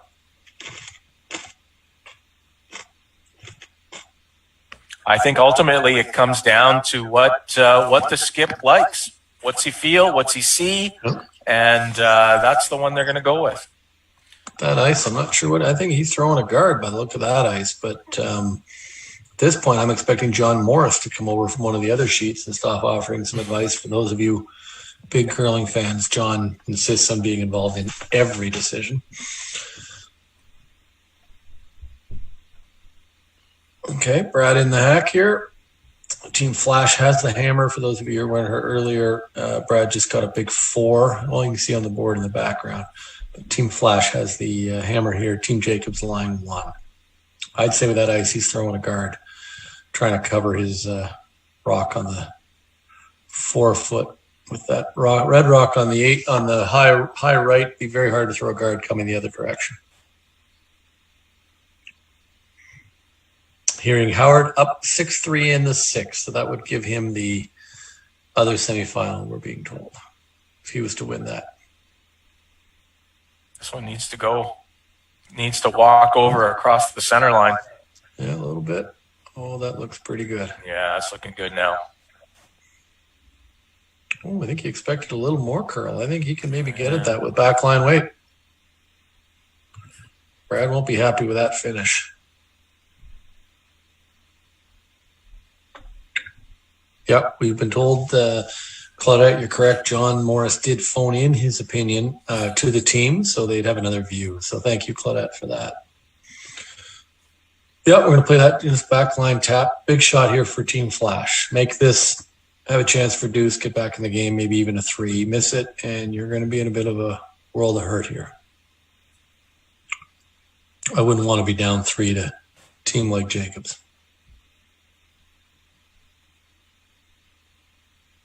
I don't think he needs to worry about that that port out near the hog line. That looks like you could drive a truck through that, but this will be a weight shot to move that Yellowstone either A, out of the rings, or at least far enough so that it is third shot. Yep. Agreed. I can confirm I am now into the cheesies from Hawkins. Great Canadian curling tradition for those of you who've been to the clubs. From Belleville, I believe. Belleville, Ontario, the W.T. Hawkins Company. So I'm into the cheesies.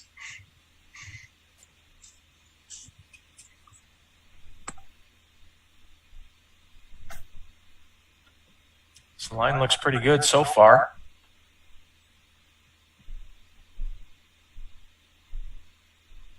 Did you get enough of it? Absolutely. Sure did. Beautiful shot. Yeah, it's a great shot.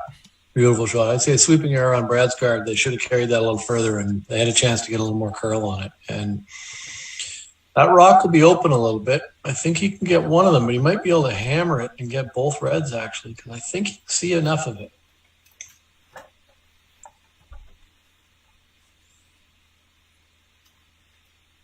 Oh, Brad, Dale, just getting a bit of an update here. I think the TSN Ocho 8 channel, the negotiations might not be going well. They've seen a little bit more of the show, so we might not be being picked up by TSN 8. Yeah, sadly not surprising. Still got a chance, though. Let's see how we finish here in the last 3 ends.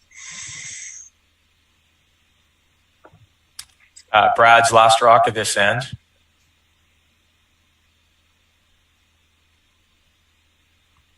Looking to pick at least one of those 2 redstones that are sitting just past the tee line.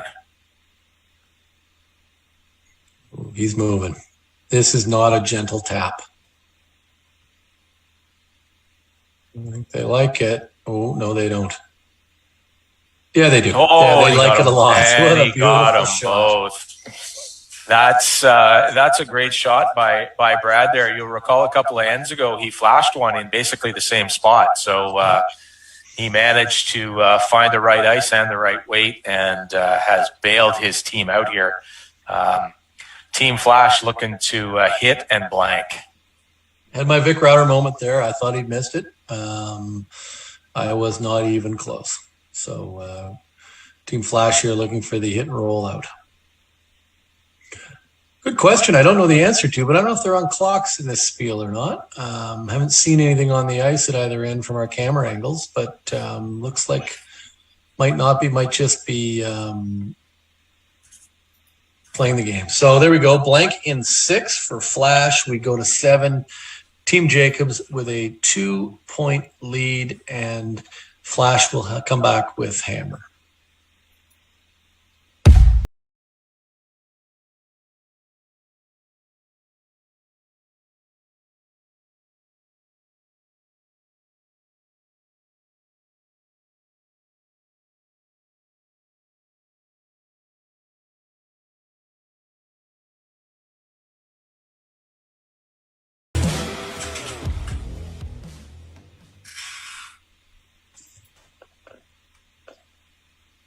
At Coyote, we know that when the weekend rolls around, you have 2 choices.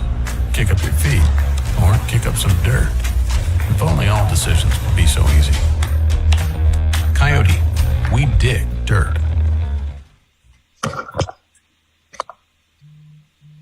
I'm a little bit of a nerd when it comes to landscaping. I've studied soil down to the microbes. It's that level of detail I bring to my work and to my business. Straight lines and a healthy ecosystem is what I'm all about.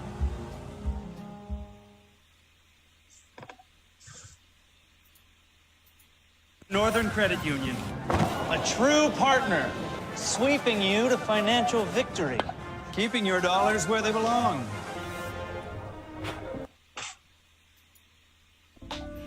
You're never far from Northern Credit Union. We're just one phone call away. If you have a question or need a hand, speak to a real live local person for banking.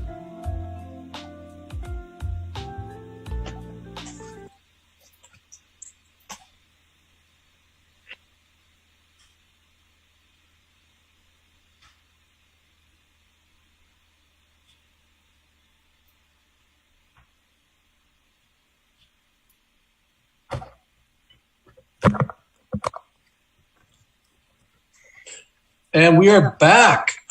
Dale's not back with us quite yet. Looks like that third beer might have gotten to him, so he's taking a little bit of a quick run.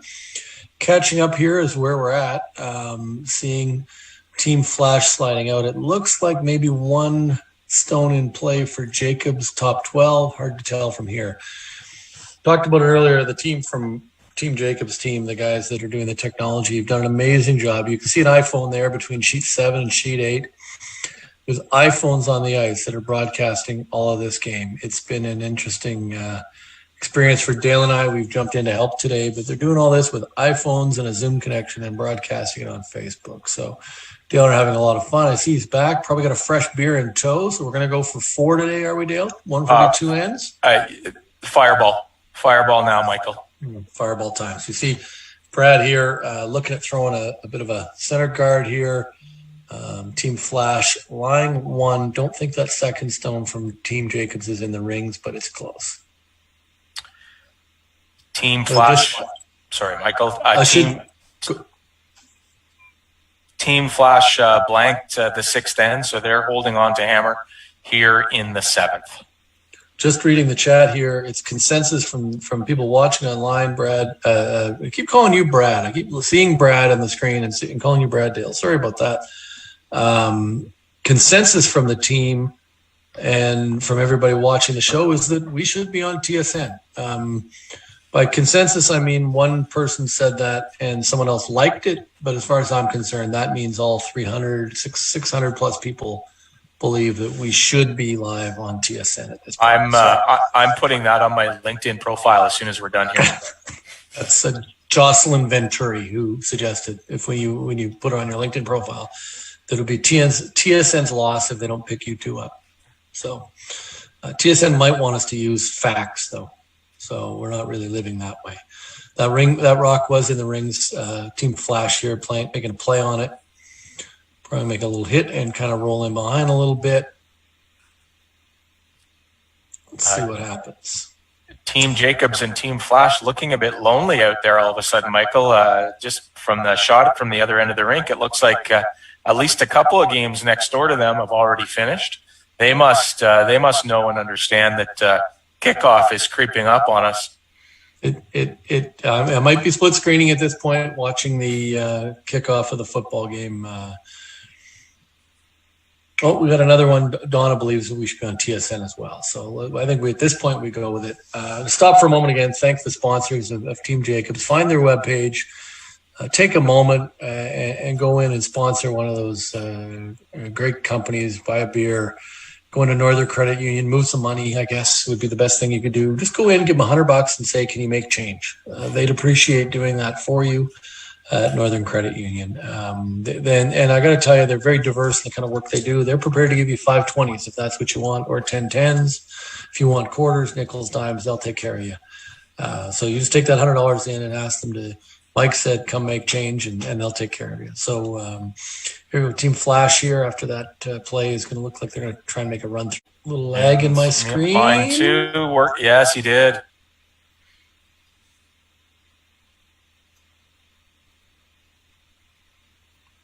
Yep, looks like it. So Brad's going to stay aggressive and try and put one on the top 20.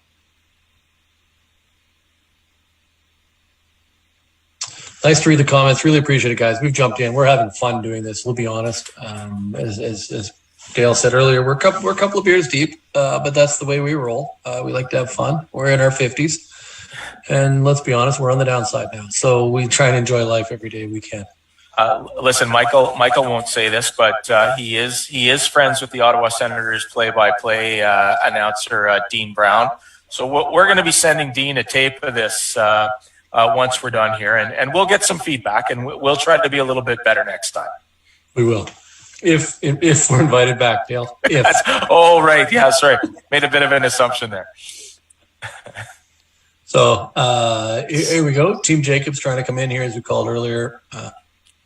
Based on the comments, nice to see people. Thank you, because it means you're actually still listening. I would have thought most of the volume would be off at this point. The boys are on it here, trying to get this thing pulled around. Mark is sweeping hard there. Look at that, ladies and gentlemen.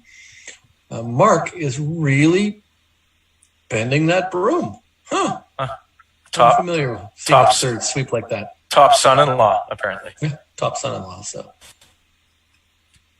but Michael, you're right. Team Jacobs looking to apply the pressure here on Team Flasch. They are not content to let Team Flasch blank here. They are looking to make them either take one or hopefully steal and go into the final end 3 up.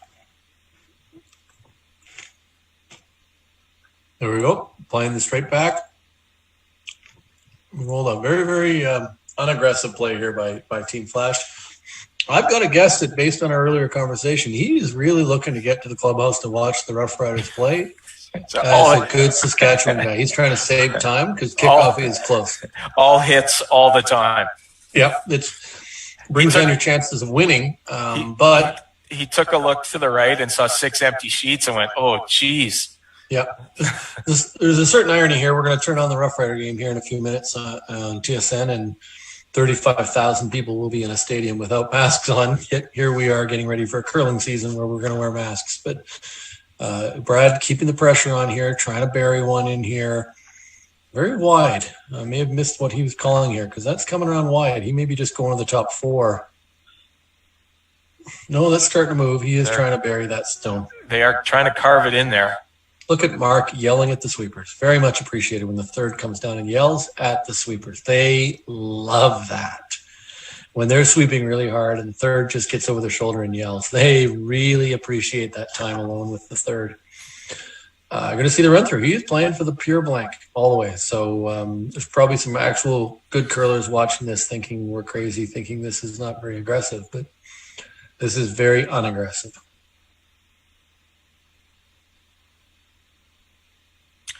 Well, with the 5 rock rule, I guess he's decided that he's going to take his chances to try and score 2 in the 8th and send this into an extra end.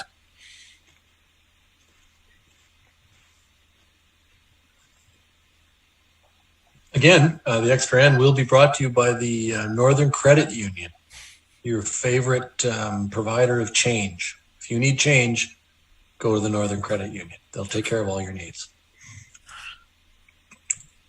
They may also look after your other banking needs, if I can just add that, Michael. That's not the only thing they offer? Apparently not. Okay. Very, very well played. For his strategy, clean the house, open it up, and he's clearly running to the hills here and saving time. So can't fault him. He's playing here. We're in our basements, right, Dale? Yes, 100%. And openly admit I hadn't thought too much about curling for the last couple of months. That is true. That is true.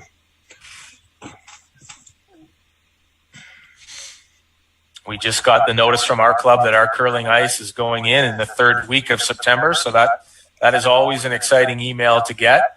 Reminds me how out of shape I am and how little time I have to prevent a hip injury when I head back down to the club.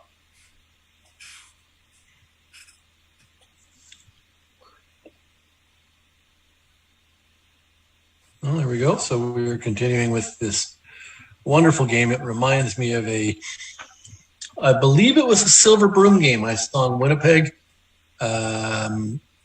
I believe it was Pat Ryan that was a 1-0 win that led to a lot of the changes in curling. Silver Broom final when the crowd booed the Canadian team for throwing nothing but hits. I'd have to go back and look, but I think it was a Silver Broom. It was in Winnipeg, and it was worse than paint drying. Yeah, it was not a good day. So we got some more people here watching from the Sioux. Nice to see her. See? Hanif has asked, you two are hilarious. I recognize Kevin's voice. Who's the other announcer? Good question, because it's Michael and Dale here today jumping in and helping out. We obviously sound like a Kevin, but it's Michael and Dale. Michael, I think I am actually Kevin. I think that they've seen me curl, obviously, and they're using me with Kevin Martin, I think is... that's what it is. Yeah. I mean, the similarities are astonishing. Yes, it is. In our curling games. Brad, just going to put one in there in rings here and let them rip it. And we will head to the 8th end where I think we'll see a lot more of the same from Team Jacobs, but Team Flasch will mix it up. Got a lot of more people from the Sioux joining the chat. Really hear from all of you. We're enjoying doing this. We've got to thank again all the sponsors of the Team Jacobs. You can find them on their website that have made this happen by sponsoring the team, and got to give credit to the team. The guys wanted to share these games as much as they could so that people could be a part of their season during the current year we're having. So we see Mark and Brad debating where to put this stone just to mix things up. So as we head to the 8th end here, we expect it'll be 7-5 lead for Team Jacobs. I'm going to get a fresh one, Dale. We'll get another commercial from one of the teams, but we're going to head into the 8th end here and see what happens.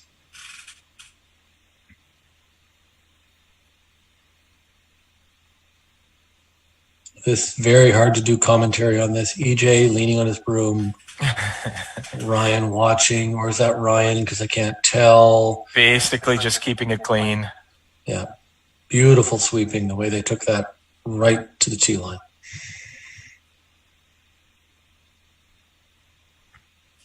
So yeah, they'll rip this, and then they'll go from an end where they threw 80% hits to an end where, at least for Team Flasch, it's going to be draw after draw after draw, trying to clutter up the front of the house and get a couple buried.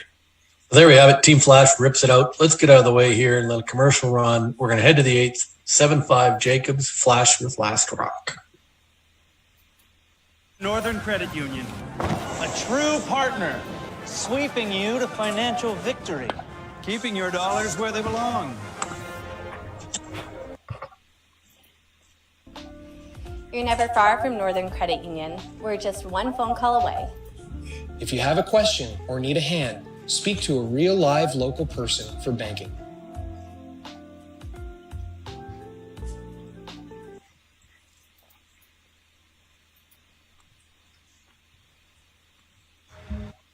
Running the sanctuary absolutely brings me peace. The work is 100% cathartic for me.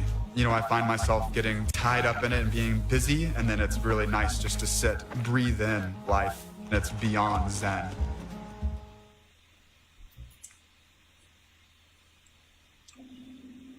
Coyote may not be a household name, but we are a land name, and a work name, and a family name. And those are all the names we'll ever need. Coyote, we dig dirt.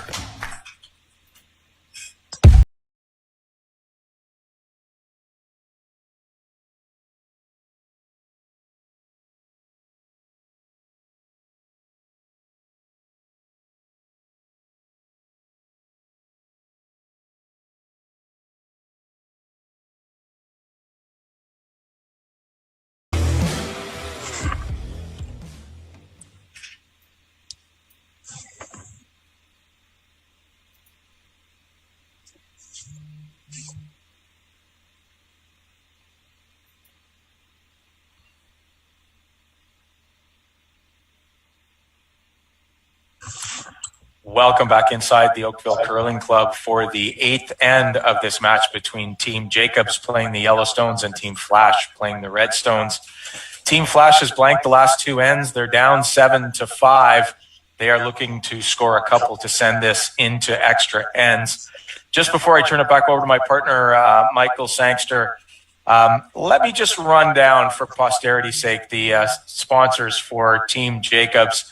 Northern Credit Union, who do in fact provide other banking services than make change. Coyote, TechCom, Nobis, IcePad, and OGIO. We thank them for their support of Team Jacobs. We thank them for allowing this broadcast to happen today, and we thank you for joining us. So, Michael, back over to you. Yeah, I should point out, thanks, Dale. Really, really nice to hear that. It's appropriate. I should point out, if anybody from Kingsville is listening, Brad has our address. Shipments can arrive at any time. I'm a bit of a logger guy, but would enjoy that. So here we see what's going on here. Team Jacobs has put 2 in the 4-foot, create a scenario for Flasch. You think he's going to throw up another corner guard by the looks of it, but putting the heat on them by putting stuff right into the 4-foot and turn up the heat a little bit. So we'll see what happens here. It looks like he is going to throw the corner guard, but looks of it. And well, maybe he's going to come around. Oh, he's going to put another one on the same side. Interesting. Taking advantage of the free guard zone. And we'll see what Brad does. Probably make a play on protecting those, I would think, at this point. But we'll see where he goes. So again, Kingsville Brewery, if you're listening, Brad's got our address. Happy to accept any shipments that you've got to our home addresses. Enjoying all of your comments in the chat. Really enjoying it, seeing where everybody's from. We got Kristen from Sioux, but living in Alberta. The Sioux. Again, texts from people that are watching from different places. Really enjoying hearing from all of you. We are seeing Brad come in here and try and bring something else into the middle of the rings. Looks like he's going to go for it here and crank up the heat. And some of your comments about, look, we got another one. Roy Inch and Sons Service Experts is apparently another one of the sponsors. That comes from Nicole. Well, thank you for that, Nicole. I did not see that on the website. Appreciate the update. Yeah. So, and that got a like. So I'm going to assume if one person likes it on the internet, we all know that makes it a fact. So we all learned that from the presidency of Donald Trump. Team Jacobs here trying to control that scoring zone in the front of the house, provide a little protection for his stones that he has in the 4-foot. Team Flasch is going to have to make a play on that eventually. Yeah, absolutely. But down 2 against one of the best teams in the world. Not a great situation for Team Flasch.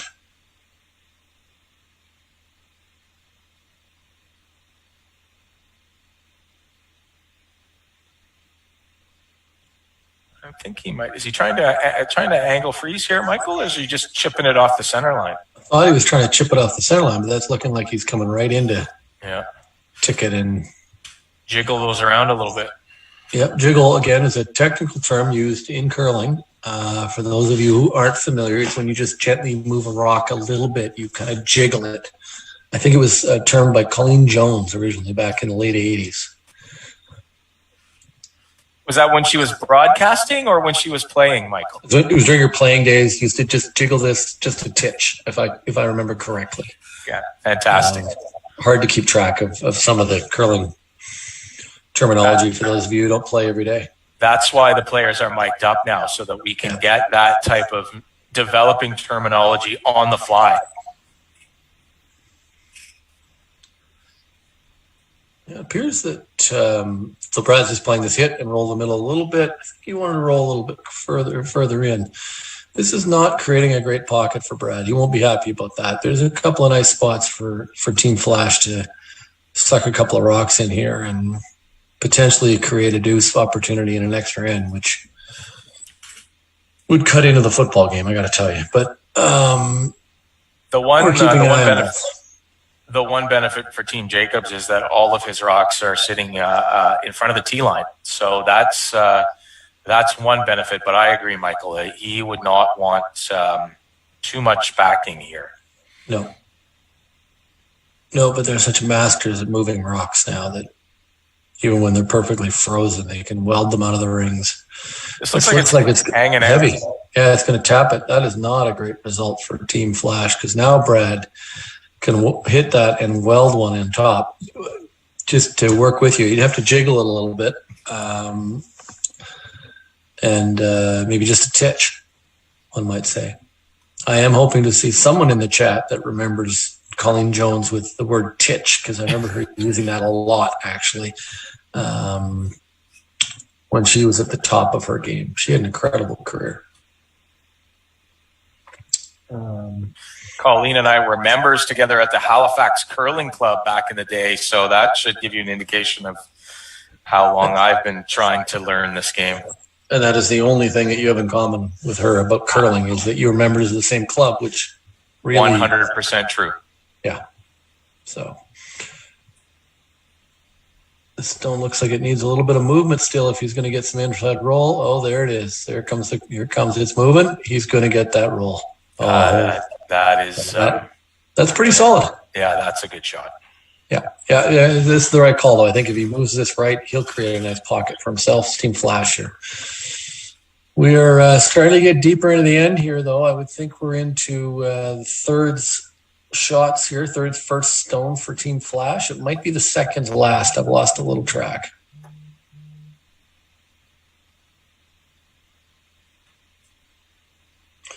It's good to see the chatter. I think it's it looks like it might be the Vice's first rock, Michael, if I'm counting correctly, but I'm only getting the split screen shot that everyone else is getting. Yeah. But again, let's congratulate Jerry and the team that have put this together. They are literally using 4 iPhones to create a show that you can all watch at home. So thank you to the team, and thank you to all the sponsors of Team Jacobs that have let this happen.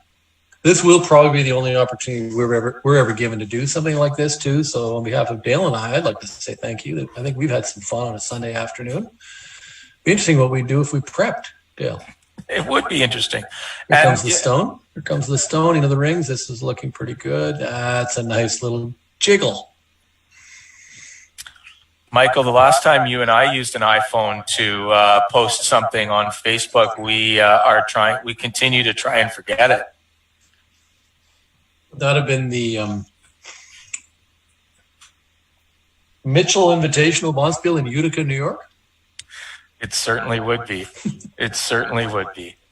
I miss open borders. I miss being able to cross a border and watch a game. So now we're into it. Now we got the whole team down. We're going to be taking a look at all the angles. That was the point of the game. That was a beautiful shot. Yeah, a pretty good shot by Team Flasch there. It looks to be welded on the top of that Team Jacobs stone in the middle of the 4-foot. I'm not sure they're getting it out of there, at least not with one shot. So I just saw a note here from Teresa, and I think Nicole's mentioned it, but I believe after the game is over, the entire feed will be available to you. We had a couple of false starts, so you might have to watch a few little videos before you get it going, but it's highly recommended to watch sound off. Sound off, much better experience, we're told. Yeah, save yourself the challenges. Well, thank you for responding. Exactly. Nicole, thanks for responding. I'm starting to think there's some sort of relationship between you and Mark at this point. Again, that's sarcasm, ladies and gentlemen. So we are down here. Looks to me like he's going to try and throw the high hard one Peel, but he might be running back the center guard. The picking it would seem like a bit of a risky shot at this point of the end with the ability they have to throw high hard ones.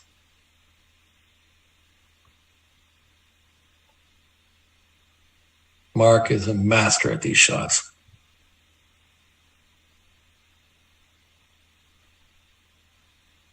Oh, it looks like a pick. Are you kidding me? Made it. Unbelievable.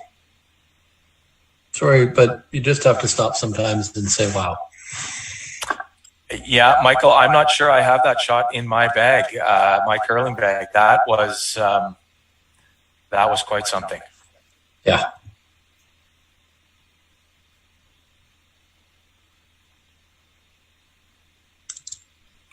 To have the confidence to put the broom down and know that your teammates are going to make the shot that you call. Boy, that's a confident team right now. Yeah. Yeah, I know. For those of you wondering what the score is, we're 5 minutes into the football game, and it's still 0-0 Saskatchewan versus Winnipeg. We've got some Saskatchewan fans here because of Team Flasch, but we've also maybe got a curling game to finish up first. So that was an incredible shot. Still a little stunned by that one.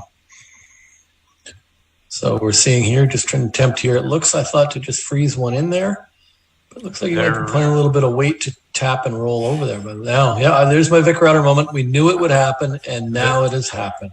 He has played the hit and roll. They were really leaning on that. Yeah. Decision for Brad now. I think he's going to run that guard straight back to try and pick it because of the angle and at least open it up. Make it, and Flasch is in trouble. Oh, you've seen the boys come up and say, why not throw the guard and end it? It's a fairly good point. You'd almost have to bring the yellow one back into the red to get it. You wouldn't be lying too if you were Team Flasch. So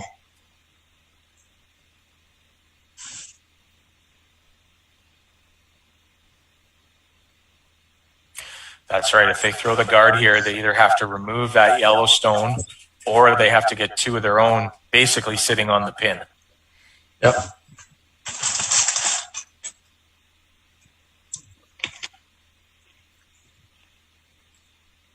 Could be here a while. Again, just remind you of our wonderful sponsor, Kingsville Brewing. Should you be thirsty at this point, Kingsville, ready to take care of all your brewing needs. I have had a confirmation too, back from Northern Credit Union, Dale. You are correct. They do offer other banking services, checking, banking accounts, savings accounts, mutual funds, mortgages, all apparently a full service bank. That did not take that much research to find that out, Michael. No, I thought it was just did change, but my bad.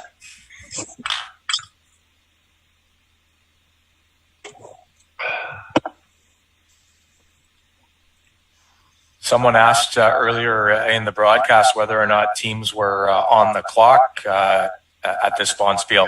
I'm going to go with a hard no. That's just a guess on. That's just a guess on my part.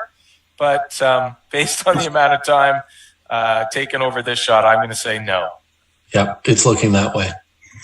And someone should tell Brad he's already qualified for the semifinals, and this really doesn't matter. But I don't think if you win a gold medal, you ever get to that point. No, I think they are trying to win like all of these teams every time they step on the ice. Michael and I often try to get past the second end. Yeah, that's all we're aiming for, is trying to get to the fourth end. It was a good game for us. And then really it's then beating the line up to the bar. Get in there early. It's nice to get your food order in too before the kitchen gets busy. Yeah. So we are seeing the run back here. Brad's trying to make the run back here to pick the red. I think this is the right call because a miss here leaves you opening it up. So they feel good about it, and they should. Oh, that's a beauty. Picked it clean. They are playing a different game. If I'll do my Russ Howard impersonation and call that a peach. That was a peach. Man, that was just puts all the pressure on Flasch. Flasch has to move it now to be shot rock, and then Brad just plays the same shot. If I'm not mistaken, Michael, Team Flasch is down to Skip's rocks. They have to make both of these rocks count. Yeah, so you got to figure he moves it as they're trying to call here, so that because otherwise he's going to have to bring a red one back if Brad throws the guard. If he's not shot, Brad might guard it, and then you got to bring one of those long reds. So, what a shot. Yeah, agree with everybody in the chat.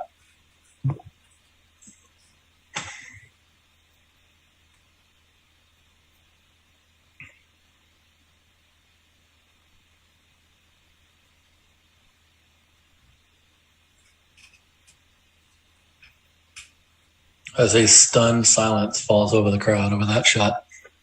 Well, I'm intrigued to see what Colton is going to try and do here. He's hanging on by his fingernails, I would say. Yeah, I would think so.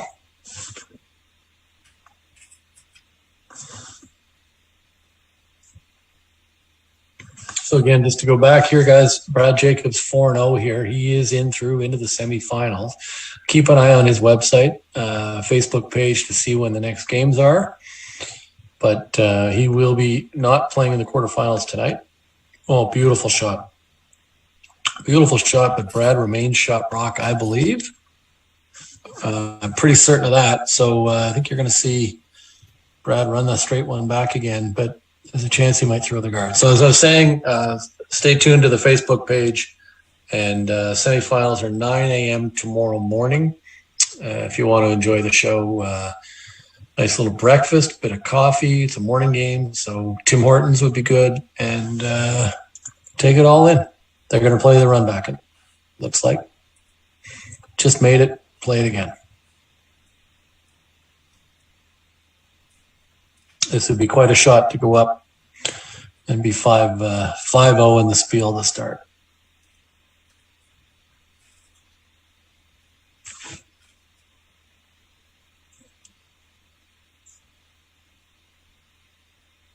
Apparently, we're being called the Bob and Doug McKenzie of curling commentary. So I'm going to take that as a compliment. Yeah, that's a win. I'm gonna put that in the win column.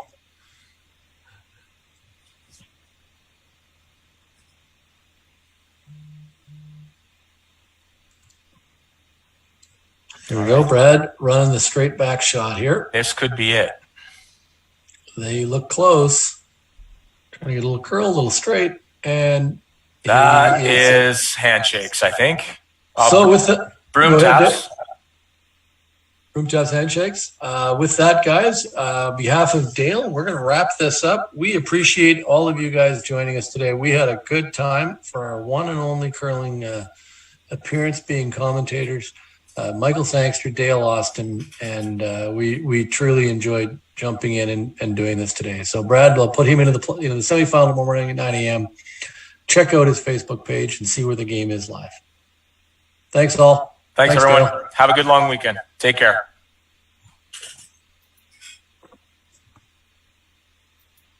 Northern Credit Union, a true partner, sweeping you to financial Nice job, Michael. victory. Keeping your dollars where they belong.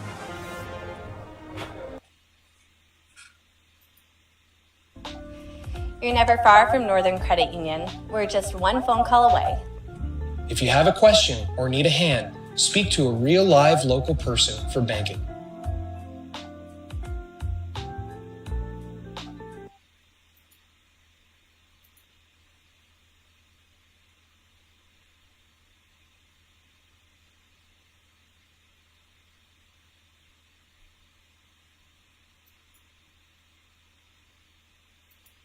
At Coyote, we know that when the weekend rolls around, you have two choices. Kick up your feet or kick up some dirt. If only all decisions could be so easy. Coyote, we dig dirt. I'm a little bit of a nerd when it comes to landscaping. I've studied soil down to the microbes. It's that level of detail I bring to my work and to my business. Straight lines and a healthy ecosystem is what I'm all about.